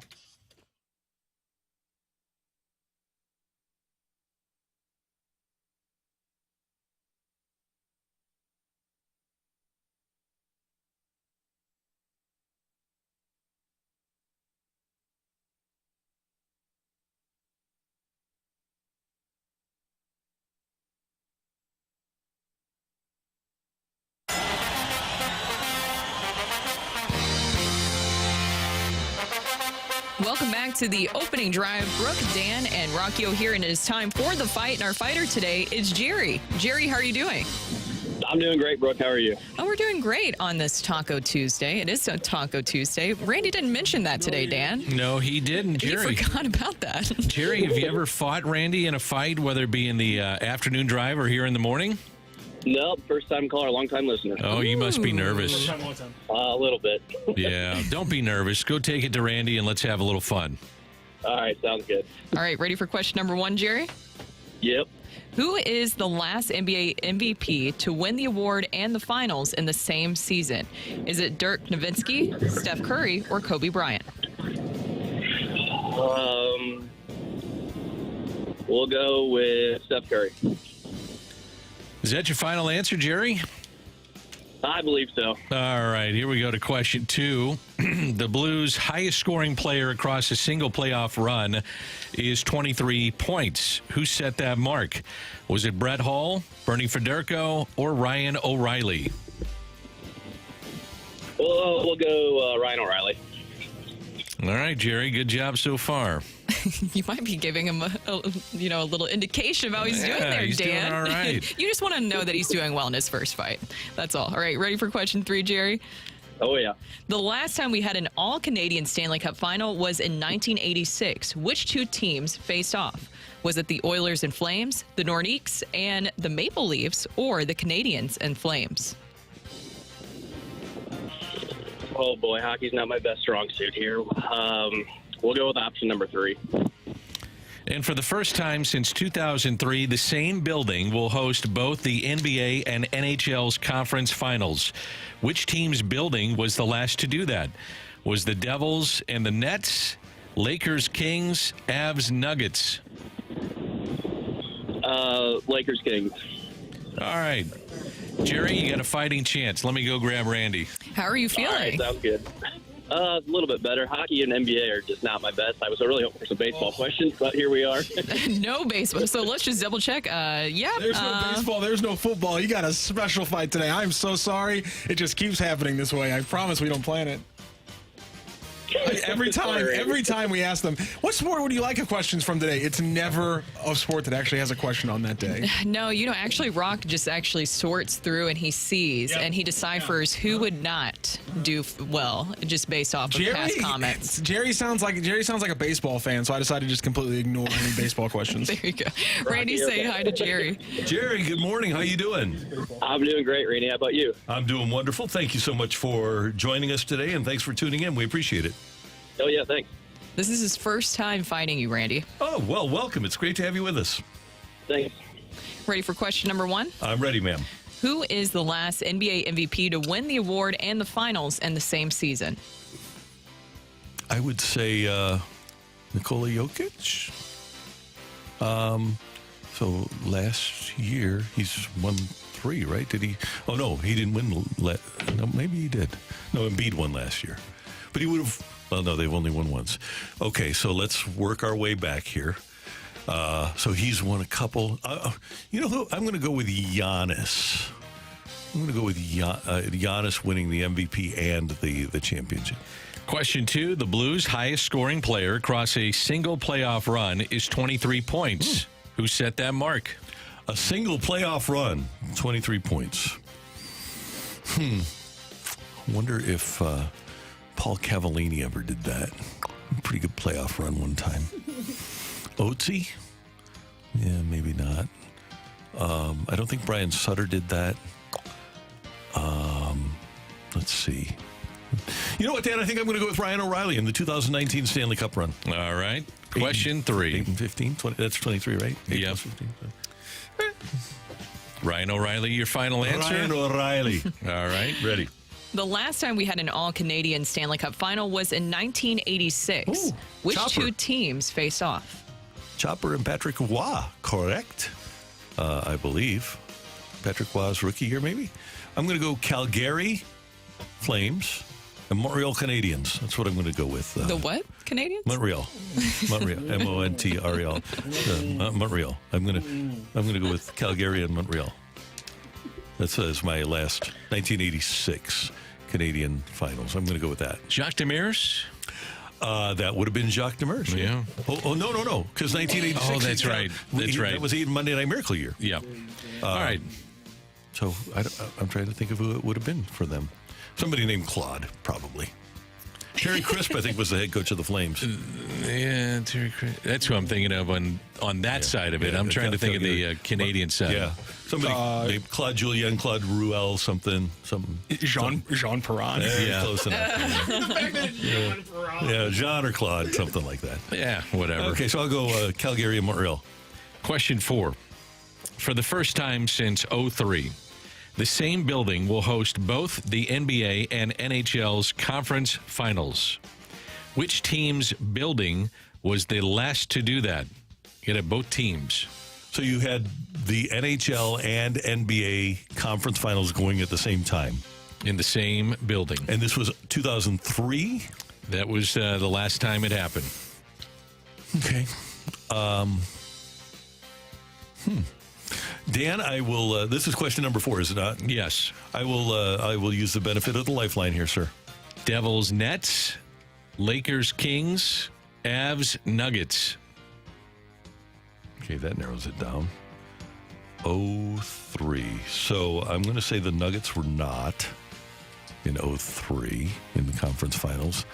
Avalanche may or may not have been 03 Stanley Cup. Lakers, Kings. So Vancouver swept us in 03. Lakers would have won the championship. They were probably in it. Yeah, that was the year, I think, that was the year of the Kobe Shaq blow-up, actually. So Lakers would have been in there.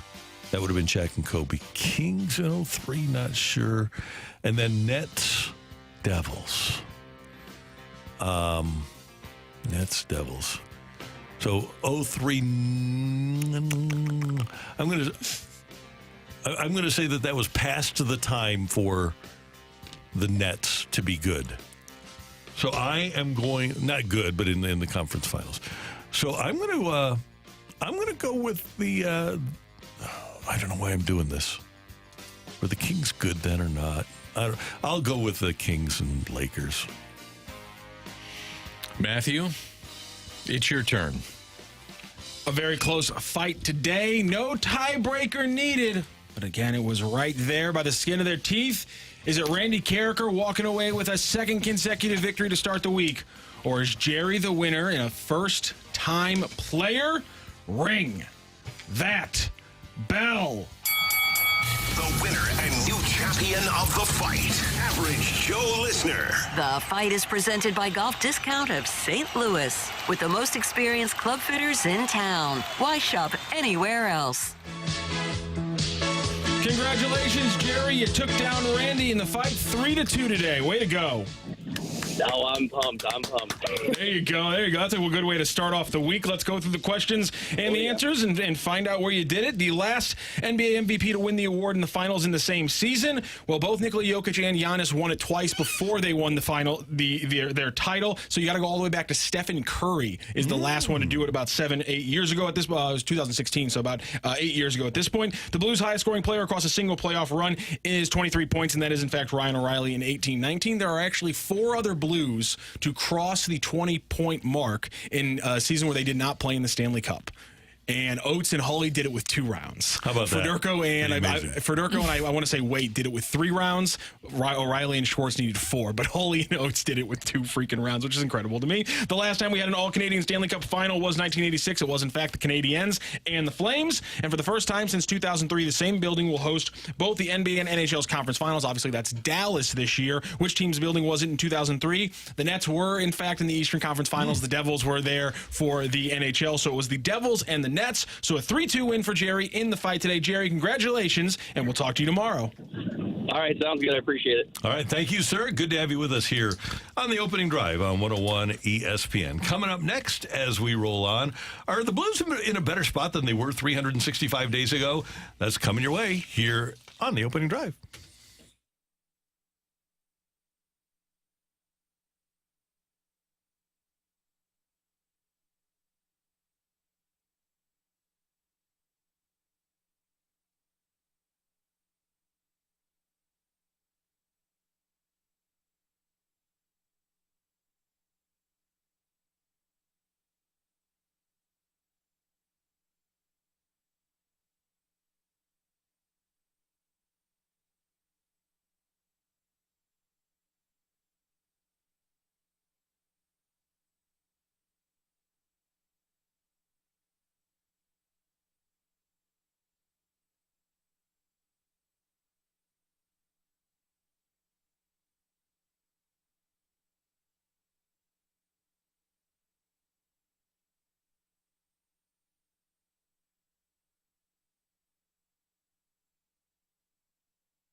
Want to change up your daily fantasy routine? Here's the best thing to do. You got to download Underdog Fantasy. You can do it easily on their easy-to-use mobile app, or you can just go to your desktop and UnderdogFantasy.com. And you're going to play their new Pick'em Champions game that is live right now in Missouri. You pick 2 to 5 players from at least 2 different teams. Select higher or lower on the stat projections. You pick your entry fee. You're going to be entering a game alongside other underdogs. Hit your entries, and you're walking away with your winnings. Let's build one today. We got the Cardinals in action, and we got the Boston Celtics in action. So I'm going to start my entry with a little St. Louis base. We're going to go Lance Lynn higher than 5.5 hits allowed. That's a scorcher, so it's going to bump up your odds. And we're also looking at Jason Tatum higher than 45.5 points, rebounds, and assists. I'm also going to add in Kyle Bradish lower than 16.5 pitching outs. I think the Cardinals probably get him out of there sometime in the 5th inning. So that's what I'm looking at. Bradish lower than 16.5 pitching outs. Lance Lynn higher than 5.5 hits. And Jason Tatum higher than 45.5 points, rebounds, plus assists. You can add to that. You can take it off. You can do anything you want. You can go and add WNBA. You can add NHL playoffs, anything you want on Underdog Fantasy. It's so easy. Again, just go to the easy-use mobile app or UnderdogFantasy.com. Sign up with the promo code ROCC, and Underdog will give you a mystery special pick to use in your first pick'em entry and a deposit offer. That's Underdog Fantasy, promo code ROCC to claim your new customer special of a mystery player pick and your deposit offer. Must be 18 plus and present to stay where Underdog Fantasy operates. Terms apply. Concerned with your play? Go on in here and gamble. Visit www.ncbgambling.org.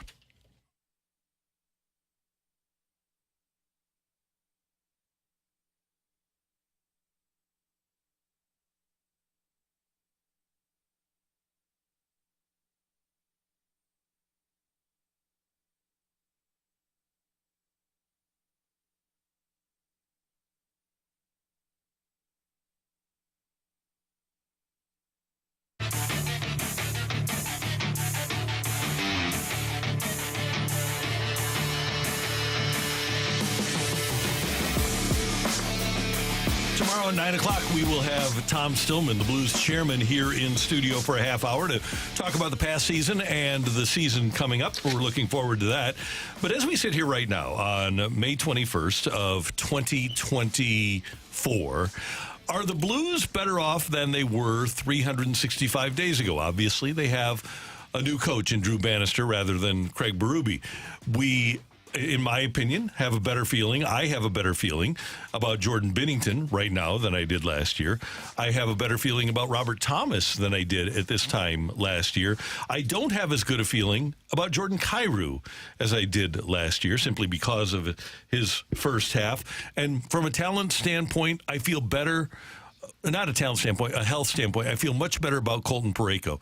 I really do, guys, feel better about the Blues right now because I think they have a number one defenseman in Parayko. I think they have a number one center in Thomas, and I think they have a number one goalie in Binnington. But to also counter that, they don't have a number two center. Exactly. And then they also maybe need to reconfigure their defensive core. I think those are the two big questions I have this offseason is what can Doug Armstrong do to really work on that defensive core, make it a little bit better? I think that Kessel was a revelation for the team this year. They weren't expecting that, of course, and so maybe he will be able to advance even more going into this coming season. But I still think there's a lot of question marks surrounding this team moving forward. Now, to Jordan Kyrou, if you're looking at specifically with this Bannister hire, I think that Bannister really got more out of Jordan Kyrou than maybe Craig Berube did. Not that Craig Berube wasn't trying. We all know that Berube was trying, but sometimes it's just about the players and which message that they resonate with. Yeah, and the message can get stale, and you have to wonder if that was part of this. And then you had the Kyrou situation, and he did get more out of him. I mean, numbers-wise, he got more out of him in the second half of that season. I think all this stuff is a moot point until you get bigger on defense. I mean, yes. if you look at what's going on in the playoffs right now, you need big defensemen, rugged defensemen to have a chance to win. Right. And if they can try to get out there and get creative and bring somebody in like that or two, which is going to be very tough to do because everybody in the league is thinking the same thing and you're going to be up against the cap, then it could be a lot of the same going into next year, which is part of the rebuild. Yeah, from the 5-1-2, Blues at least proved they can be a 500 team. I was so worried after the change that they would be an Arizona-like team, so I do have hope. Yeah, and the other part of it, and better off is relative. Are we talking about 24, 25, or are we talking about the long term? Because with the 3 first-round draft choices last year, and the fact that Snuggerud ultimately will be here, I think that the young talent is... First of all, well, there's more of it, but I think we know more about it. I'm more confident now in this group than I actually was about Bolduc and Dean because you've got a little bit more substantial players on the way. And Kessel.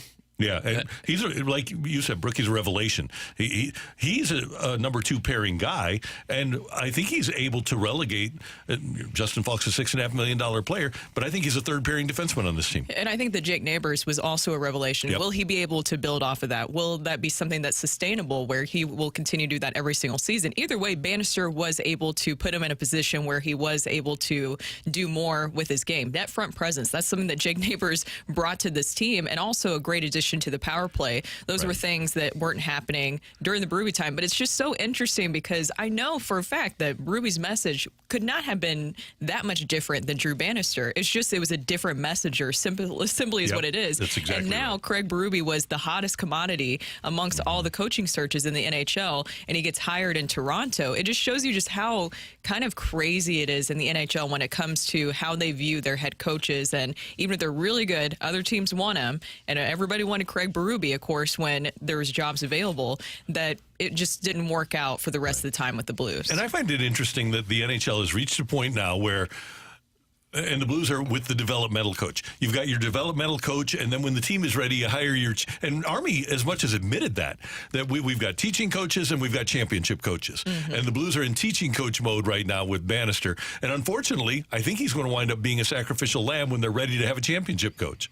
I'll go back to the growth of some other players too, like Jake Neighbors. Yeah. You know, you had kind of you had a major emergence with him, and I think Drew Bannister will get a lot of credit, rightfully so, if these players continue to grow. I mean, you're going to have this young nucleus of players coming through, and if he's going to be the guy moving forward that allows him to grow, then he gets more cachet as you move along. Okay, one other question, and this is for the future, but I think we can all agree. We feel better about the Blues now than we did 365 days ago.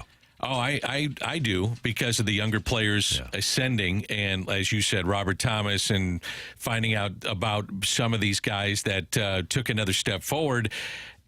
Does it fall on the coach? I don't think so. I mean, if Craig Berube was here, I'd still love it. I'd still love it if Craig Berube was here. I would too. Yeah. But here's the question, and I know this is a tough one because it's emotional, but are the Blues going to be a Stanley Cup championship contender within the final 3 years of 31-year-old Jordan Binnington's contract? And if they're not, would it be more beneficial for the Blues to move him to a team where they have a chance to win a Stanley Cup? I knew that's where you were going with this. And get a lot for him because he's extraordinarily valuable. But the Blues have to figure out what the window is. If the window's not going to open for 3 years, does it make sense to have him here? I think you have to win, and young players need to learn what it's like to win, and he gives you the best shot to win. And the other part of this is Joel Hofer ready to ascend? I mean, that's the part of this too. There's the other equation of what it means for your franchise. Yeah, and could you get a haul for him? Probably.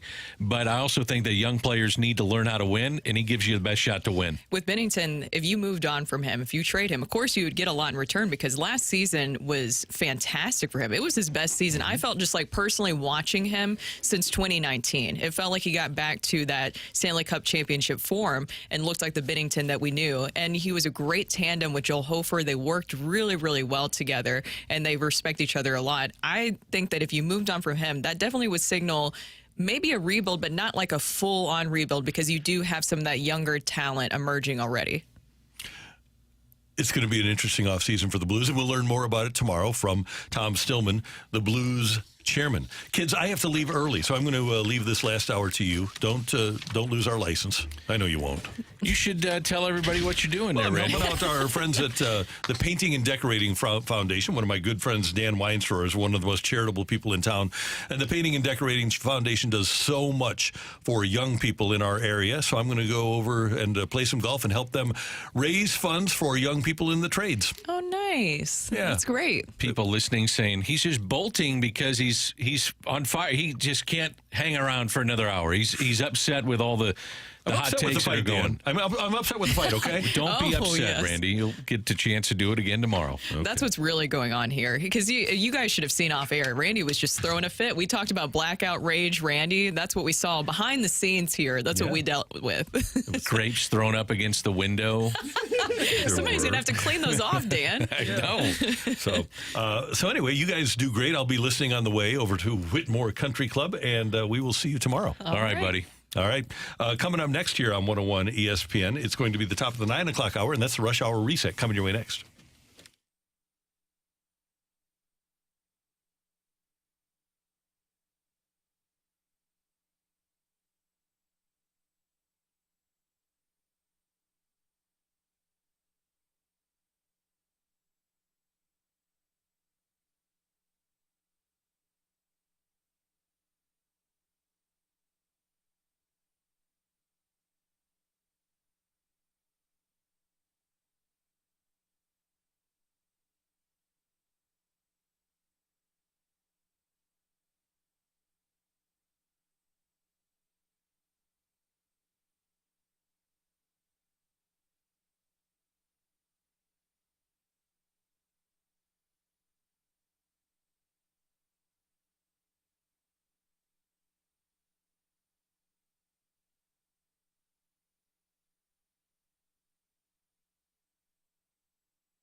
Hey, want you to know what's going on at Chesterfield Fence and Deck. If you need a fence or a deck, sunroom, screen room, pergola, if you're in the market for one, get in touch with Chesterfield Fence and Deck at 800-300-4054 or go to chesterfieldfence.com. And at Chesterfield Fence and Deck, mention that you heard about them from 101 ESPN, the opening drive, Randy Karraker, and you can get 48 months interest-free financing right now. Chesterfield Fence and Deck has been around here in St. Louis since 1968, so it's their 56th year in business. They're A-plus rated by the Better Business Bureau. They have fantastic guarantees, a 5-year labor warranty, and comprehensive material warranties are also provided on pretty much everything they will provide for you. And they have a great crew, and you'll love working with them because they're going to give you great ideas on your outdoor project, and then they execute and build beautiful, functional, great looking stuff. So get in touch with Chesterfield Fence and Deck if you're in the market for any of that. Find them on the web first at chesterfieldfence.com. Give them a call, 800-300-4054. Chesterfield Fence and Deck, the sign you have the very best.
It's the opening drive on 101 ESPN. We're recapping the biggest sports stories of the day on the opening drive with a rush hour reset.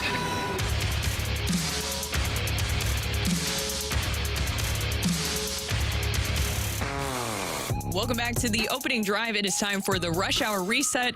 Brooke, Dan, Rockio, and Randy was here, and he has exited the building. He is off to a golf tournament, as you heard a little bit earlier. And I promise, we were joking around, but maybe he was just a little bit mad about losing the fight. And that's maybe. also why he exited. Maybe. You know, he gets emotional over the fight. And I'm being serious. He gets mad when he loses, so he doesn't lose very often, that's for sure. And we did have to pry the grapes off the window. He threw that. Did not throw his phone, which he's done in the past. And it wasn't necessarily over the fight. Yeah, he threw his phone one time. He went all Naomi Campbell on somebody? You'll have to ask him about it. I don't want to speak on his behalf, but yeah, he threw his phone one time. A little upset. Go ahead, Rock. I mean, he called the guy in the studio with him a bleeping moron and chucked his phone at him. I mean, it's pretty cut and dry what happened there. Yeah. Luckily, Mike Ryder has quick reflexes and isn't an inch 3 taller. I heard the wall took the brunt of the. But he didn't throw it in Mike Ryder. No, he just threw it towards the wall, and Mike Ryder happened to be between point A and point B. Happened to be. But it didn't go off of Mike Ryder's forehead. No, because I hear Ryder has some quick reflexes. Actually, no, the thing is that Ryder always says, he goes, I sat down behind the computers for a reason. Wherever that hole. I stand and expose myself like a fool. Hole in the wall? No, I think it's just like a little hole. I would have kept it, and then I would have framed it and would say the time that Randy went blackout mad. And let him sign it, autograph the particular part of the wall. Yes. Now here in our studios, we the wall is covered. I think there may have been a dent because there's like some type of ESPN Sports Talk for St. Louis cover on it now. Rock, you may know that. Was there a dent behind you? at I one heard point. I heard there was a very phone-shaped hole in the wall. That's amazing. That's awesome. That's amazing. That's that's when Randy loses, what. Yeah, and this time, luckily, it was just grapes, so we were spared Yes. from cell phones and Absolutely. phones this time. Well, the Cardinals taking down the Orioles last night, 6-3 the final score. It was Michael Ciani and Mason Winn that were the big story of the game last night. They drove in the first 2 runs, and then in the fourth, Ciani crushed a 3-run shot for his first career home run. Ciani has been a revelation here. I know that I used that a little bit earlier, but I want to keep saying it for these young players that you weren't necessarily expecting to do much. I don't think anybody was, honestly, but then he was thrust into this position because of everything that we've had happen with the outfield, with injuries, and Ciani, he has been able to do things defensively, but now his bat is catching up. Yeah, and I would have said if he's a part of this team in the middle of May, I'd have been shocked. I looked at him being a 4th outfielder, and you were going to get healthier. You thought you had Dylan Carlson coming back and could produce at a higher level than he has so far, just 3 hits since his return. I thought Tommy Edman would be back in the lineup at that point. And then what's the spot for Ciani? And now he, to his credit, has emerged in the fact that, he's hitting around 220, but he plays great defense. If you get a guy hitting around 220 and playing great defense in center, you're built up the middle. That's where you have a lot of success. I think you take it. So you ride out the hot hand, and he's been hot here lately. He really has. And so has Mason Winn. Now, of course, we have to talk about the 2 errors that happened in the 6th inning because Sonny Gray was doing really well, firing 5 no-hit innings. But then in the 6th, back-to-back errors on consecutive plays from Mason Winn then led up to Gunnar Henderson's 3-run homer, which that's a really good team on the other side. And Sonny Gray, it was a very interesting moment because I was actually folding laundry while I was watching and listening to the game last night, and I heard that Sonny Gray was exiting the game. I'm like, why is Ollie Marmol pulling him? I mean, Sonny can pitch out of this situation. And then I went back and watched, and I saw that Sonny Gray actually motioned for Ollie Marmol, and you could tell that Ollie wasn't exactly ready in that moment. And so we had an explanation after the game of what exactly happened there in the 6th. I felt like it was just the right thing to have someone else come in and try to finish that inning. As much as, I want to be like, man, I'm tough. I just thought it was the right thing. And I don't know if he was on the same, I don't know. I was just kind of saying hey, I got nothing left. And I was shocked. I was really shocked too. So when you hear that in the moment, because my first concern when you don't have an initial Injuries. report is injury. Yeah. Like you said, is injury. But then when you hear that explanation afterwards and he did look just gassed right there in the 6th. Yeah, he had 31 pitches at that point, kind of a hot, steamy night at the ballpark, and we've seen how he sweats and I'm sure he's max effort with every pitch. I just can't remember the last time I saw a guy look in the dugout and said, I'm done, take me out. And to his credit, you know what? He was honest. You want honesty in all sports. Just be honest. I hear managers all the time say that their players may not like the message that they give them. Just be honest. And at this point, the player was honest with the manager. So it was kind of shocking to see that. But to his credit, it all worked out. And if Ollie would have left him in, I would have understood it. I would have said, you've pitched so well, had a no-hitter going for a while, and if we keep you in this game, you give us the best chance to win, but you've earned that best chance to win, and you've earned the right to get a win or an L behind you. So I saw both sides of it, but to his credit, he was honest with Ollie and took himself out. Because the thing is, if it went the other way in that situation, luckily you have JoJo Romero and you have Kittredge and you have Ryan Helsley, where I'm sure he felt a lot more comfortable in that situation, knowing who would be able to come in and who was available out of the pen. But if it went the other way, we would be having a different conversation this morning. Yeah, and I was thinking about this watching the game, and midway through I thought, okay, you got a 5-run lead. At this point, you don't have to go with your big guns, and if it's a non-save situation, you save Helsley for tomorrow and maybe go back-to-back because you have an off day on Thursday. Just something to think about. Didn't work out that time, but I'm sure that those guys will be available tonight. Yeah, that's the thing, is that you just want to make sure that your bullpen is preserved, because we talked a lot about, especially with this whole situation with who is going to be the number 5 starter for the Cardinals currently right now, you're worrying about straining one of the best things that you've had going consistently all season, which is your bullpen, because you don't have Matthew Liberatore available, and they have to figure out that number 5 spot. This is the formula for them to win.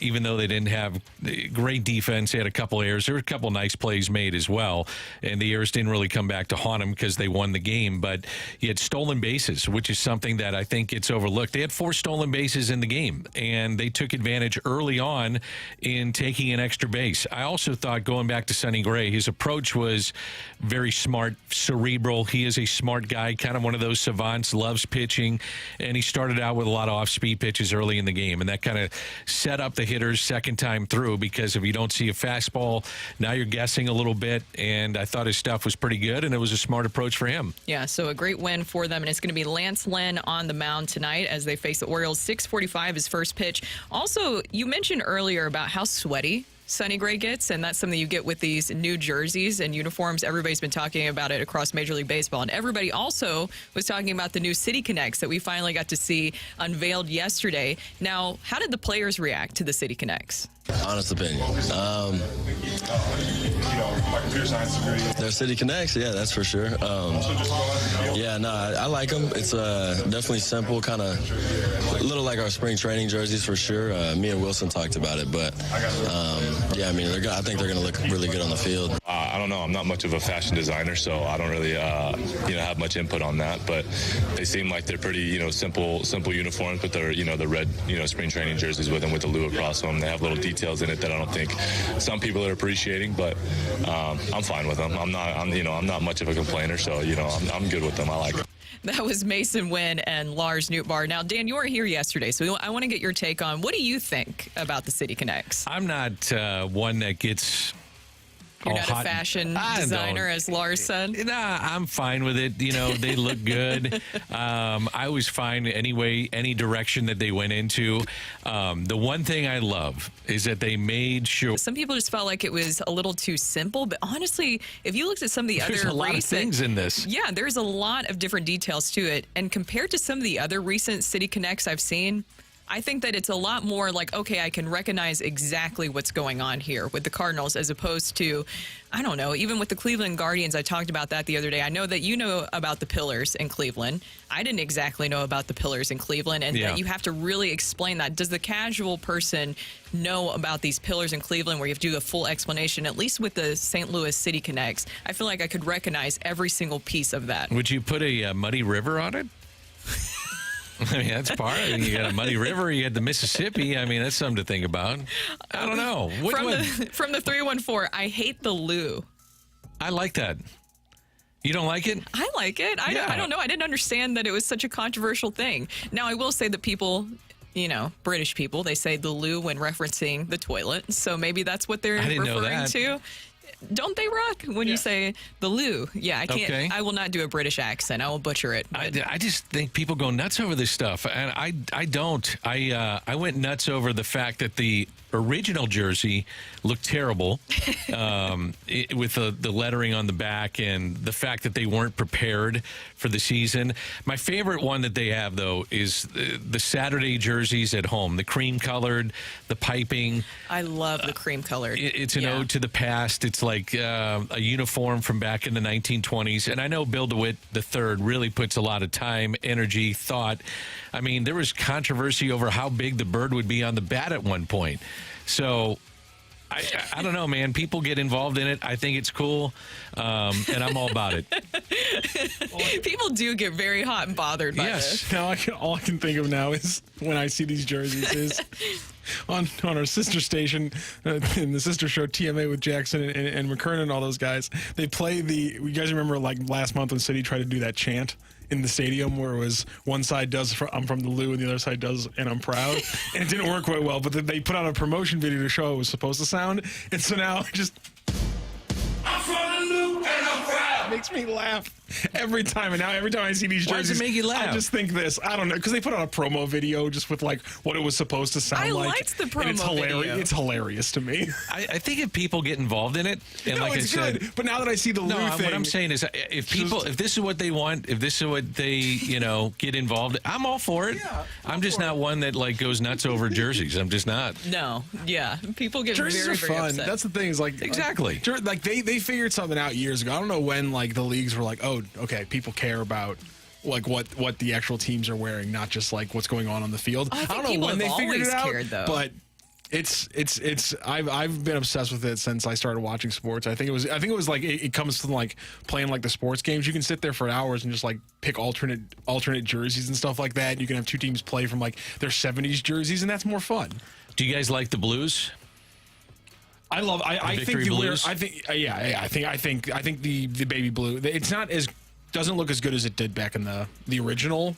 Like I think they screwed up like the piping in some way. Well, you don't have the belt. And maybe the belt is what's off. Back in the day. But it's a little bit off from what it was back in the day. But I like that they tried it again because I think the baby blue Cardinals jerseys are a fascinating part of time. Yeah, and it was a winning part of nice. time. Yeah. I don't mind it. I think it's another way to engage your fan base. I mean, if people have ideas and you put it out on social media, or you say go to cardinals.com, what are your thoughts on it, or what are we missing, what should we have? You had the St. Louis flag on there, or whatever. What would you call that? The come on, help me out. Oh, are you talking about The Confluence flag? Yeah, the Confluence flag. Yeah. I think that part's cool. It's an ode to the city. Yeah, T-Mac and Jackson were talking about it yesterday. Their big complaint was that No Navy caps. Well, no, they think that the shoulder patch should have been the hat logo. A lot of that'd people have have been said cool. With that. the floor, or something along the lines of just take the idea of a fleur-de-lis with the arch behind it. That's what I'm and thinking, make fleur-de-lis. And make that. That's what you're talking about. Oh, Take the okay. fleur-de-lis with an arch like superimposed behind it or incorporated like they did on the shoulder patch, and make that the hat patch. That'd and be cool. That was I saw somebody actually put out like what mocked it up like what it would look like, and I actually do think that's a better look. It's more of a leap, which I think we've kind of decided that the Cardinals were trying not to do, which is understandable because there have been some terrible city connects. Okay, I do want to get this is switching over to the Blues, but I do want to get your opinion on this. 3 and 4. Dan, do you remember when the Blues jerseys in 1995, people went nuts? People went nuts. Really? They what were was awful. the reaction? Well, they had red in them. It's the clown jersey. It's the red You've one. seen 'em. I know, It's and the that's red it, one with but the It's the funny how gradient things streak. kind of come Gradient's not the back right word. into style. Like I feel like people like that retro, as they call now, They love retro it. look now. What was the reaction with that? Oh, people went nuts. They couldn't stand it. It just didn't look good. It wasn't like as traditional as the blue and the white. It just didn't look good when you mixed in the red. And there was some gold in it too. Brooke made me think of you just made me think of another great question because I was alive, but I wasn't aware of what was happening. What was the reaction when the Rams switched in Not the early good. 2000s? Yeah, I think some people looked at it as like a breakaway from the LA colors. Yeah, exactly. Okay. And I think the league said that and Randy would know better than I, but they mandated that they could not do that for a while. Oh. So they couldn't go with the logo that they had, and they had to keep with the traditional Rams and keep those jerseys and those uniforms, so to speak, from what it looked like in the past. By the way, credit to the multiple texters here who are saying that in the SEL team store there actually is a hat with the shoulder patch. Yeah, as I the like main that. hat emblem. Listen here, I've never thought about this before, but I honestly think that they just found a new that's a new they kind of do it now, but that's a new niche here with these things is like you create logos that can go on the hat, and then you take a logo off the shoulder patch and put that on the front. Like you make multiple hats that can work with one jersey because it's all about just selling new things. So that's a great idea. Is everybody in concert here that you have to have the birds on the bat though on the front? I like that. Yeah. I was kind of thinking maybe like also an arch with it, but then again, I don't think anybody want me designing things because who knows what it would look like. Do you get fired up over this stuff? No, I thought it looked fine, and I feel like there was a lot of people really, really angry about it. I thought it looks You're good going to to sell me. a bunch of them, I would assume. Yeah, they're expensive. The crazy thing Let's to me go is back to the original point why you probably do this. The crazy thing to me is how many people that we've gotten on the text line of the YouTube chat that have been like, I don't understand why they're doing these City Connect jerseys. And it's like the same reason they ever change jerseys, because you do a thing and then you sell them. That's the name of the entire game here. That's why we're doing this entire thing. Let's see. The 512 just says, I own several of the so-called clown jerseys, Gretzky, McInnes, Hall, Fuhrer, Lecratenham. Yeah, I agree. I love the players in them. So then you remember, so then it kind of takes you back to that moment. For sure. These texts are always funny. When they did the Blues uniform with the red, terrible. We are not the Red Wings nor the Blackhawks because there's 2 NHL teams that have red in their jersey. I just thought you're the Blues. That's the weird part. Let's be honest. In my opinion, I think the best Blues jerseys are the Winter Classics. Yeah, they're awesome. Oh, yes. Make them the permanent everyday jerseys. That's my final take. That's really, really good. Well, that's Dan Rock and I'm Brooke. Coming up, earlier in the show, we heard from Jimmy Ballgame talk about Goldie fixing his issues. But what about Jordan Walker? We'll discuss that next, coming up here on the Opening Drive.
Hey everyone, it's Brooke here, and I want to share with you something that I wish I knew about a while ago, and that is Golden Oak Lending. Listen, we've all been there before, racking up credit card debt, even student loans maybe. I know I've been there, but the people over at Golden Oak Lending, they are there to help you. While credit card payments have been an all-time high and mortgage rates have gone through the roof, there is good news. Mortgage rates have started to come down. Golden Oak Lending has mortgage rates at 5.375% fixed, with customers saving on average $1,114 a month. Golden Oak just makes it so easy. I called in and spoke with Jason, who made the call just super quick and professional. He educated us on our current loan on our house and what to look for in the future. Finance has never really been my thing, and Jason made sure to educate and guide me to the best solution for my needs. And that's what they do there at Golden Oak Lending. Personalized service that makes you feel heard and really addresses your needs and stress surrounding finances. So call today at 314-567-GOLD now to get started, or go to goldenoaklending.com and see the reviews for yourself and where to get started.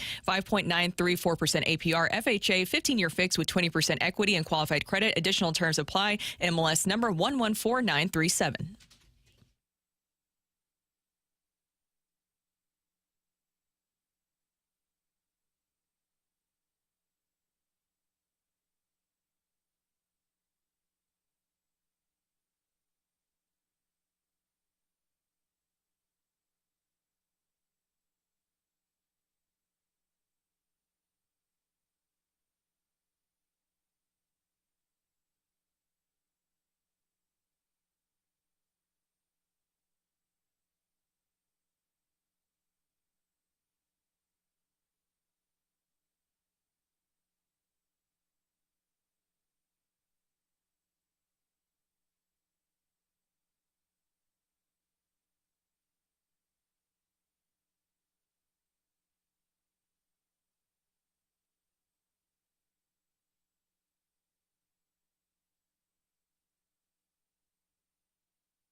would go back to where he was when he first got here and try to get him not to drive the ball in the air, and I just try to get him to hit the ball and stay balanced. You know, I think when they try to change him to hit the ball in the air, he's collapsing his backside. He's not using his front leg to hit off of, and he's down to a knee trying to pull balls in the air. And I just think that's just he's too big and strong to try to do anything.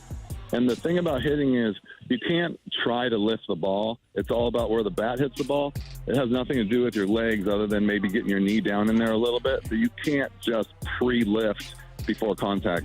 That was Jim Edmonds on the Fast Lane the other day, talking about Jordan Walker specifically. And we talked about this earlier in the show about how Jimmy Ballgame worked with Paul Goldschmidt recently, and I think it's safe to say that Goldie looks a little bit better here as of late, especially offensively. Now, when he's talking specifically about Walker, and this is what I enjoy so much about Jim on the broadcast, is he's so insightful the way that he's able to break down things. And that's a huge resource for these players to be able to work with him. Goldie, as we mentioned, he went and worked with Jim over at his house. And you pointed out Dan earlier, which I think is important to know. It's not like they're just sitting on their couch. Like, he has a batting cage at his house where he can specifically work with these players, which is something he's done in the past. So when you hear him talk about Walker, do you think that that's the right advice there in that situation for Walker and what he should be doing? Well, I'm not a hitting coach. I would just say look at the numbers, though, in terms of where Major League Baseball is at. Cardinals are a good example. They have homered in 8 straight. The game is predicated on power. Game is predicated on driving the ball to the gaps, and they've homered in 8 straight and won 6 of the 8. The interesting thing is with the top 12 teams that are leading the league in home runs, 10 of the 12 are above 500. They're winning teams. So whether you like it or not, power is so important in the game. And he's not hitting for a ton of power down in the minor leagues. I don't know if that's a concern for them, but his swing velocity and the velocity off the bat has been pretty good. All I know is this, is that if you hit the ball hard, you're going to have more holes that you're going to find defensively. So that's something to consider as they move forward. Yeah, with Jordan Walker, it feels like, and maybe I was trying to look to see, but last year when he was sent down, there was a lot more talk about exit velo, launch angle, everything like that. I didn't hear that this time for the reason why he was being sent down. Of course, we knew about some of the struggles offensively, but that didn't seem to be part of the conversation this time around. I don't know if I just mess with, I don't know if I'd mess with a young player like this. That's one of the concerns that I have, is that he's so highly thought of. He got to this level doing things the way that he was doing, and if it doesn't translate to the success on the major league level to where they want, I don't know. I think the other part is that this is his career, and if he feels more comfortable doing it one way and has success, then that's the direction that you go. My big thing is hearing this explanation and then looking at Jordan Walker's current numbers right now and seeing that his power numbers really haven't gotten, and that's what I'm saying, that much better. Yeah. So he's and this is exactly what he said too. We played the audio of him when he got interviewed in the dugout when I guess it was his second week down in the minors. He's like, I'm just doing what got me here. I'm just going back to just being a hitter. And so while I want to be worried that the power numbers aren't returning, I think the big thing is maybe is focusing on the long arc for Jordan Walker now, which is him getting back to the point where the long game with this. Yes, him getting back to the point where his comfortable swing is naturally creating those things that Edmonds was talking about. Heck, that Pujols has talked about, and all the great hitters have talked about. You can't swing for home runs. You got to hit line drives, and then eventually the power turns into home runs. I think this is a long game thing for Walker, and we're starting to see clearly he's comfortable with getting back to his game. I just want to see now what's going to happen in 2 or 3 months. Yeah, does it translate to Major League Baseball? I mean, the pitchers are going to be, if you looked at what he was doing, and Jimmy's talking about collapsing the backside, I'm sure they looked at how much he was opening up and his hip was flying out. He was very, very susceptible to the outer half. I'd be more interested in that right now to see if he's made that adjustment, because the pitchers at the Major League level are going to exploit that, and they're going to do that every single time. If he's made an adjustment in those facets of the game, then that would intrigue me more than even the power. Do you think that they're waiting on that to bring him back up here to the majors? Do you think that's something specifically that they're looking for? Yeah, I mean, probably. They're probably looking at the various things that were getting him out here at the Major League level and just seeing if he's made those adjustments. Yeah, it also felt like more of just a confidence thing, because I remember Ollie Marmol talking about that, is that it's between the ears. We've discussed that so many times with players, especially young players, where you have so many messages, you want to perform well. Also, at the time that he was here, every single one of those guys guys were pressing at the plate. You could see it, and that could affect a young player as well. Snowballing. Momentum is a thing in all sports. Certainly it's a thing in baseball. I want to see him. I want to see him back at this level. I think where you can get really, though, hamstrung in this situation is that if you yo-yo him, not yo-ho, yo-yo him, there's my yo-ho. If you go back and forth with him, then it becomes an issue between the ears. And I want to make sure that when he comes back, he feels comfortable and the club feels comfortable that this could be the final time that he's ever sent back to the minor leagues, and that he's ready to be here, a sustained player that plays every day, because he's got to play every day. If you're going to bring him up here, you can't have him sit. He's got to play every single day. And that's the thing that kind of concerns me about some of the young players in general that we're seeing. Even with like Zach Thompson, that whole situation, I worry about, of course, during the offseason, he lost some weight. As we know, he worked with some other people outside the organization this offseason, and that was some of the advice that they gave him, was to lose a couple of pounds, which you touched on that very early, is that you noticed the velo was down with him, and it seems like that was part of the mechanics. That's the thing, though, that I worry about with these young players with the organization. What is the right approach of how to handle this so that they don't just get lost in the weeds and they also lose their potential of what even got them there in the first place? Have success. I mean, if they have success in the minor leagues, then bring them back up. And if it translates, I mean, they know, too, of some of the things that you're doing in the minor leagues. Will it transfer to having success in the big leagues? And to me, that's what you look at. Are they making the adjustments that you are looking for? And is it sustainable once you get to the big back to the big leagues? Yeah, so we'll have to wait and see with Jordan Walker. Coming up next, is sports better off with Parity or Superstars? You can text into the Air Comfort Service text line. That is 314-399-9646, 314-399. Yo-ho! I did it. I already did it. But did it count, Yeah, Dan? it came from a place of emotions deep down. But you kind of snuck it in. I felt it. See, rocks on my side. A single tear crept down my cheek. Thank you very much. It was beautiful. It was beautiful. Never will be as beautiful as that one day that you sang it. Was that last week? We should have clipped that. You don't think I had that waiting for the right time? No. Don't do it. We'll bring that back. That's coming up next year on the opening drive.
Hey everyone, it's Brooke here, and I want to tell you why I love the Missouri Athletic Club. Really, they're helping me achieve a lot of my big goals this year for myself. One of them was to get into better shape. I've already been in pretty good shape, but I really wanted to push myself physically right before the wedding, which is coming up here soon. I don't have Randy in here to remind me how far away I am because I'm trying to forget about it. But either way, it is coming up soon. I work out with Christine twice a week. I'm actually going to see her over at the West location. And every time that I walk into the West location, I'm always greeted by their amazing staff. They're just always so kind, and they provide a wonderful experience, and that's why I love my MAC.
Hey, it's Danny Mack. I want to tell you about Steuarts American Mortgage. If you're someone who is looking to purchase a home or refinance, or you're looking to consolidate some of that ugly credit card debt, maybe you don't know what exactly to go in terms of direction. Let me make it easy for you. Call Stewie from Steuarts American Mortgage. Now, he will help you every step of the way. If it's a new home you're looking to purchase, he'll get you to the closing table fast. And you ask, how fast? How about 10 days? He'll get you the best interest rate possible, and he also has the bagel loan, and that can help you out too. So what's the bagel loan?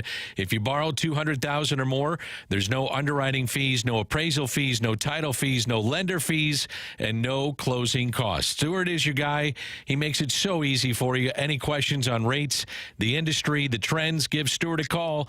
Call him directly on his personal cell phone, 314-324-4440, 314-324-4440, or you can Google the bagel loan. NMLS number 226715.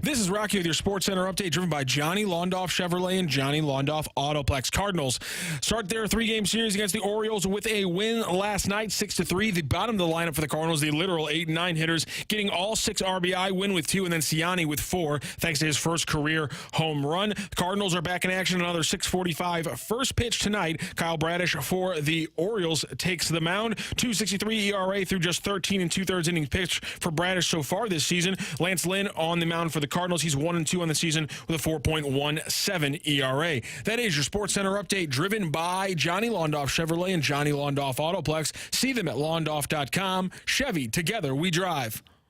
Are you kidding me?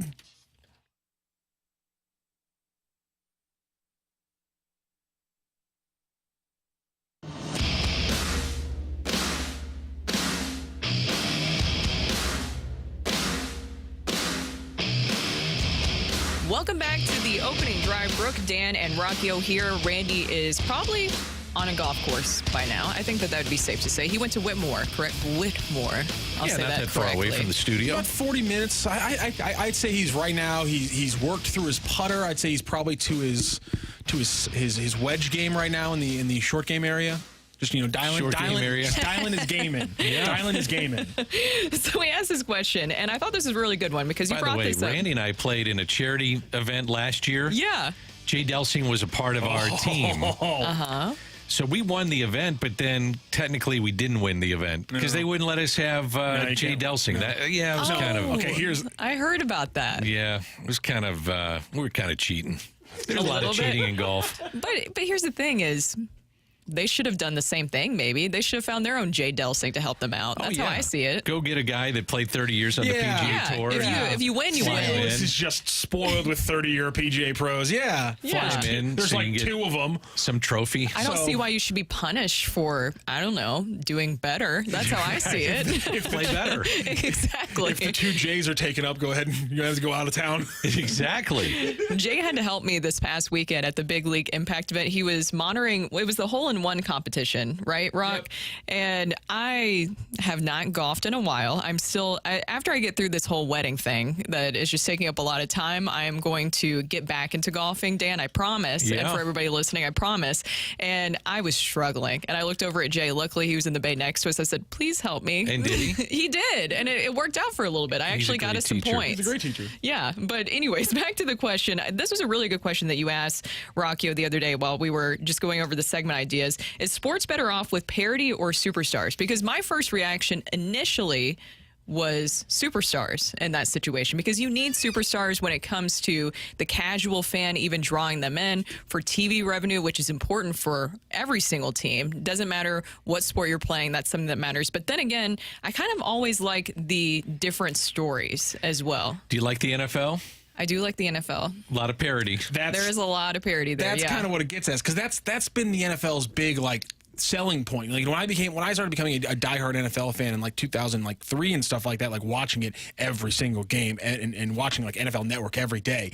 That was the NFL's thing, was like, we have the most parity, and it's been true, and it's still true to this day, even with the Chiefs' run over the last few years. And I think it's one of the reasons why they're king. I mean, if you can have Green Bay compete, it's good. Yeah, but it's a great thing. Yeah, and the genesis for this idea was that the NBA is going to have its 6th different NBA Finals winner 6 straight years in a row. I think that's a great thing. And this is the first time since 1975 to 1980 that the NBA has had a stretch of 6 different Finals winners in 6 different years. And here's what's insane. So that was 75 to 80 for the NBA, right? From 1981 to 2005, 7 total teams won the NBA Finals. So would you want a super team, though? I mean, like, that's would the Bosh question, is dynasties and Wade and LeBron make you want to watch, or what they did in Golden State? I also think when you're talking about superstars, give me a villain. A villain will make me watch. Yeah. For sure. Yeah. Well, and that's where you could kind of even look at everything right now with the PGA and LIV.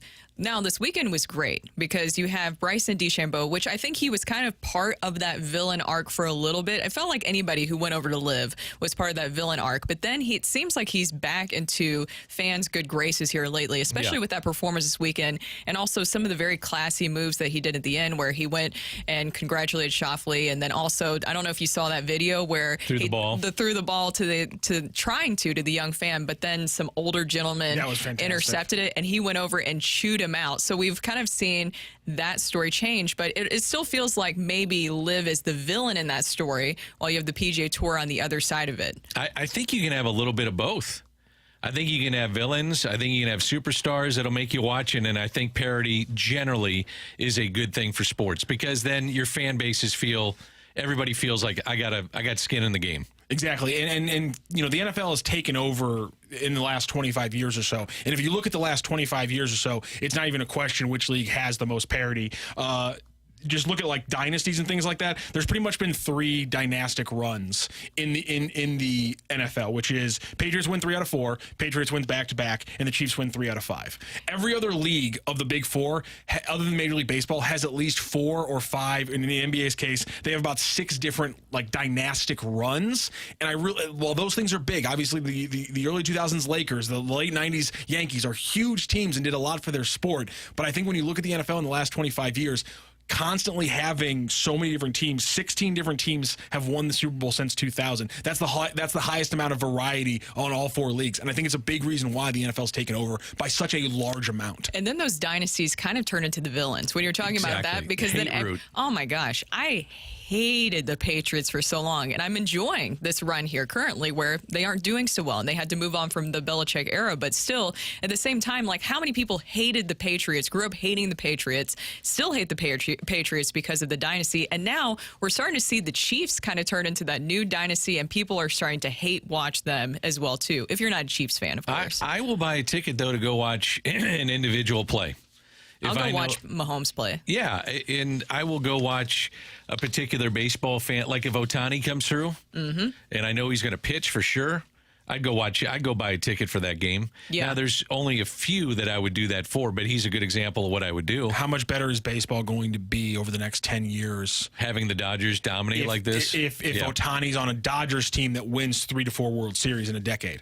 Well, they've had a chance to win a bunch. Yeah, I mean, they've spent a ton of money, and it hasn't worked. I'm just talking about what happens to your sport when for baseball's example, like much like LeBron in the NBA, it's going to be one of the most talented ever. Doesn't that come back to a cap league? It does. Oh, that's a great point. So you can outspend everybody. Yeah. You know, where in a cap league you should have parity. Yeah, yes, that's a good point. You should. So I mean, I guess we have to then credit the NBA, the Major League Baseball, in that, despite not having a cap, they have, by these numbers, they have the second most parity in the Big Four leagues. They have 17 teams have won the World Series in the last 25 years. They only have 3 big runs. Yankees win 3 straight. Red Sox win 2 out of 4. Giants win 3 out of 5. Baseball has the second most amount of parity without a cap. It's kind of impressive, honestly. But how many teams that spend the most money are going to win? It doesn't always happen. True. Phillies are spending a ton of money. They may win the National League East. Now the Mets, I can counter and say the Mets spent a ton of money, and they didn't. The Dodgers, it seems like every year they're going to win the West. The Yankees are always going to be into it because they spend a ton of money. So is that good for the game? I don't know. I mean, you need parity to keep people's interest high. If you're in those divisions, those cities that are in the, like, do you ever feel like the Rockies are going to win? No. It's literally a thing where somebody said yesterday, oh, well, the Cardinals have the Rockies. They'll win 2 out of 3 there. I go, whoa, wait, what if the Rockies are good this year? And it wasn't even in anybody's minds to double check, like, maybe the Rockies because you already kind of know going into the season that they're not going to be. Exactly. Now, I think this is another good point when you're talking about cap and how that plays into things. From the 618, parity is so important. Look at the NHL stars hardly ever win. It's a comp league where anyone can get hot and win. Yeah, I think that, and going back to the original point, I think it's good. I think your fan base has a chance to at least have skin in the game. Mm-hmm. And now, if I'm a Rockies fan and I know I don't have a chance to win, would I go to the ballpark to go watch my favorite player or players or stars? So I think you got to have a little bit of both. I also want to point out, I think right now is the most parity-ridden time in all of Major League Sports, which is why I think it's so much fun right now. And I think there's some people who decry about free agency and super teams across multiple sports. And I'm not seeing that be a real thing. So this is six of the last 6 years for the NBA, 6 of the last 6 years for Major League Baseball, 6 franchises in the last 8 years for the NHL, and 6 franchises in the last 10 years for the NFL. But so those are just championships, though. You're right. It's about who's actually in the playoffs, in the hunt, and those kind of things. You're absolutely right. But it is, it's interesting to me that parity is getting, I think, better in a lot of these leagues than worse, despite the fact that a lot of the narratives has been, well, it's getting destroyed because players just want to group up and win easy. Sure. Yeah, I mean, there's a lot of parity in a lot of different sports. I think it's really interesting. I was reading this one where they were talking about, I hate the Patriots because they cheated the Rams in the Super Bowl 36. I think a lot of fans feel that way. They did do a lot of cheating. If you are a St. Louis sports fan, you do not need a reason to hate Boston. It's baked in. You don't need to invent it. It's like we've won like 3 from them, and they've taken 5 from us in the history of all of sports. So you don't need it. If you hate Boston, it's right there for you. It's for the taking. Especially if you're a young fan with the Red Sox and what they did to the Cardinals in 4 and 13. I'm saying if you're an older fan, you probably you have Bobby Orr. Yeah. I mean that's got to rip your heart out out of the gate as a young Blues fan, and then you see 40 years later, the Red Sox take 2 World Series and a Super Bowl from you. And on the flip side, if you're a Red Sox fan, you're going, well, 67 was a tough year. Exactly. Yeah. So it's been fun going back and forth. Yeah, that's Dan Rock. Coming up next, we have Rock and Roll. That's coming up next here on The Opening Drive.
Hey everyone, it's Brooke here for Decor Interiors and Jewelry. I know that Mother's Day has passed, but that doesn't mean that the gift giving has to stop. So you should go visit my friends at Decor Interiors and Jewelry. It's in Chesterfield at Olive and Woods Mill Road. Right when you walk in, you will just be blown away by all of the options they have. Look, I know that it's in the name, but just let me say this again.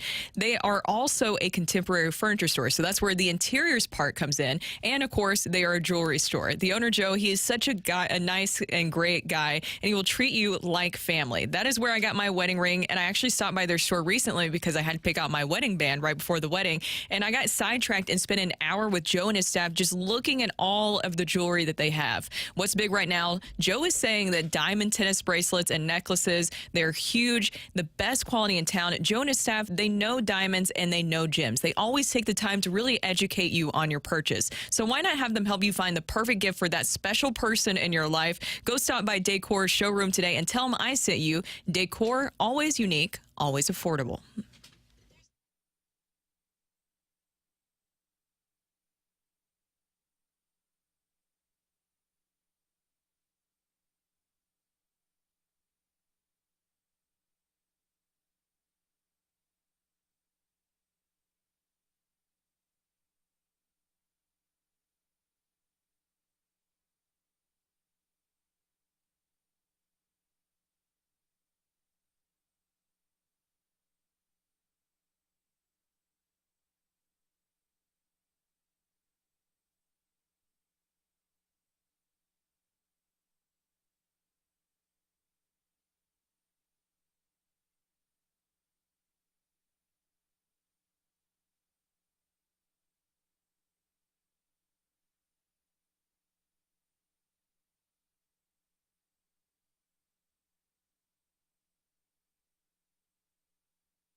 Let's rock.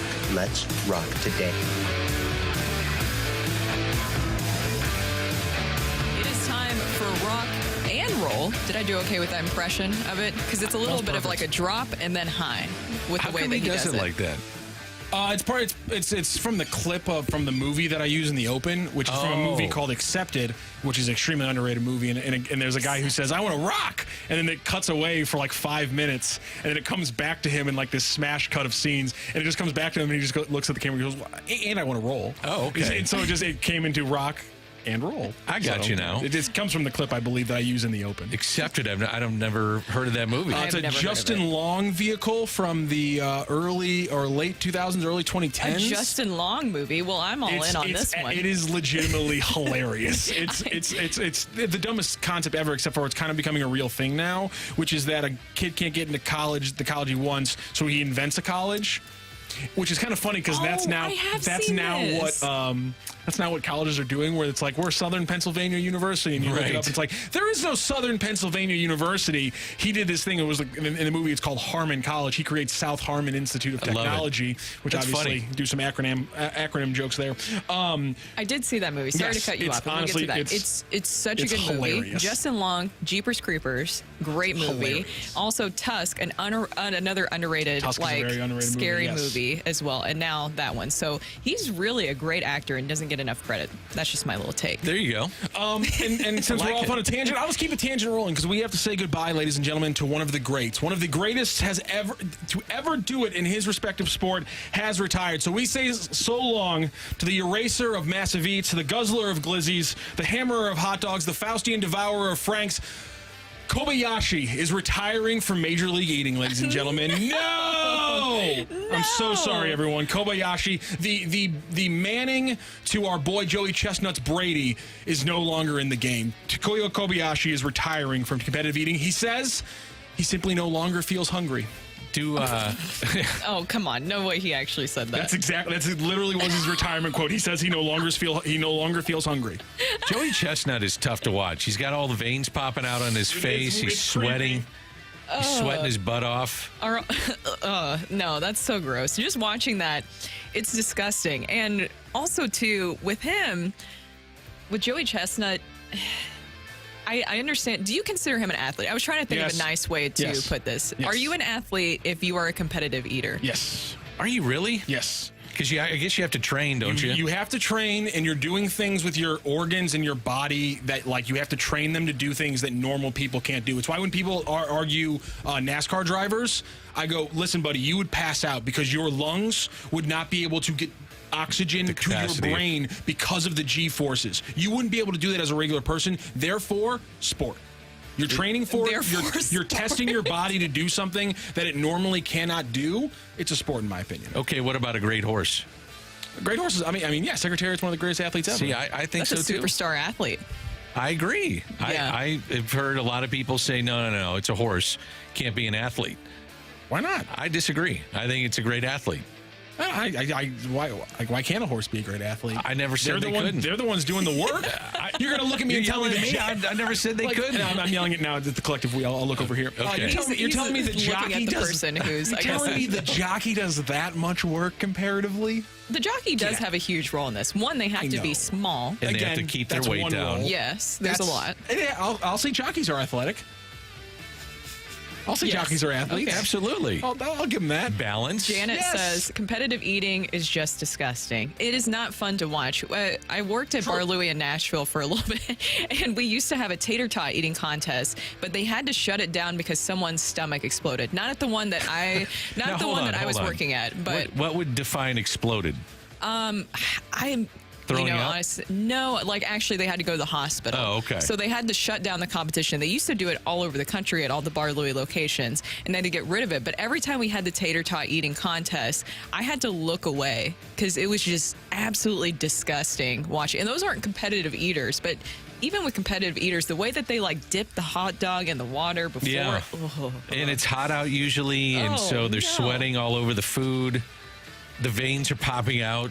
Yeah, it's just not a good look. No, it's not whatsoever. Well, this was a great show. I think we did well at the end here. Oh, without Randy, of course. Yeah, but that's not a shot at Randall. We love Randall. Yes. He makes the show better. And we hope that he does great today on Absolutely. the golf course. Hit him straight. Exactly. Dan, thank you for everything today. Oh, you too. Did you enjoy it, Brooke? I did. Where did that come from? What? He always says, did you enjoy it? I don't know. I think he likes putting me on the spot and making me feel a little nervous about it. I think it was just a way to play the show us your face. It was like to set up the show us your face line that we used to play for you. Yeah, we don't do that anymore. No, we I used to have the sound where it was show us your face. Oh, okay. Because people would get really upset for some reason when they couldn't see my face on the YouTube. Felt weird playing that clip without Carrie. Rockio, great show today. Yeah, pleasure. And everyone, after we just talked about competitive eating, have a happy Taco Tuesday. Bring gas.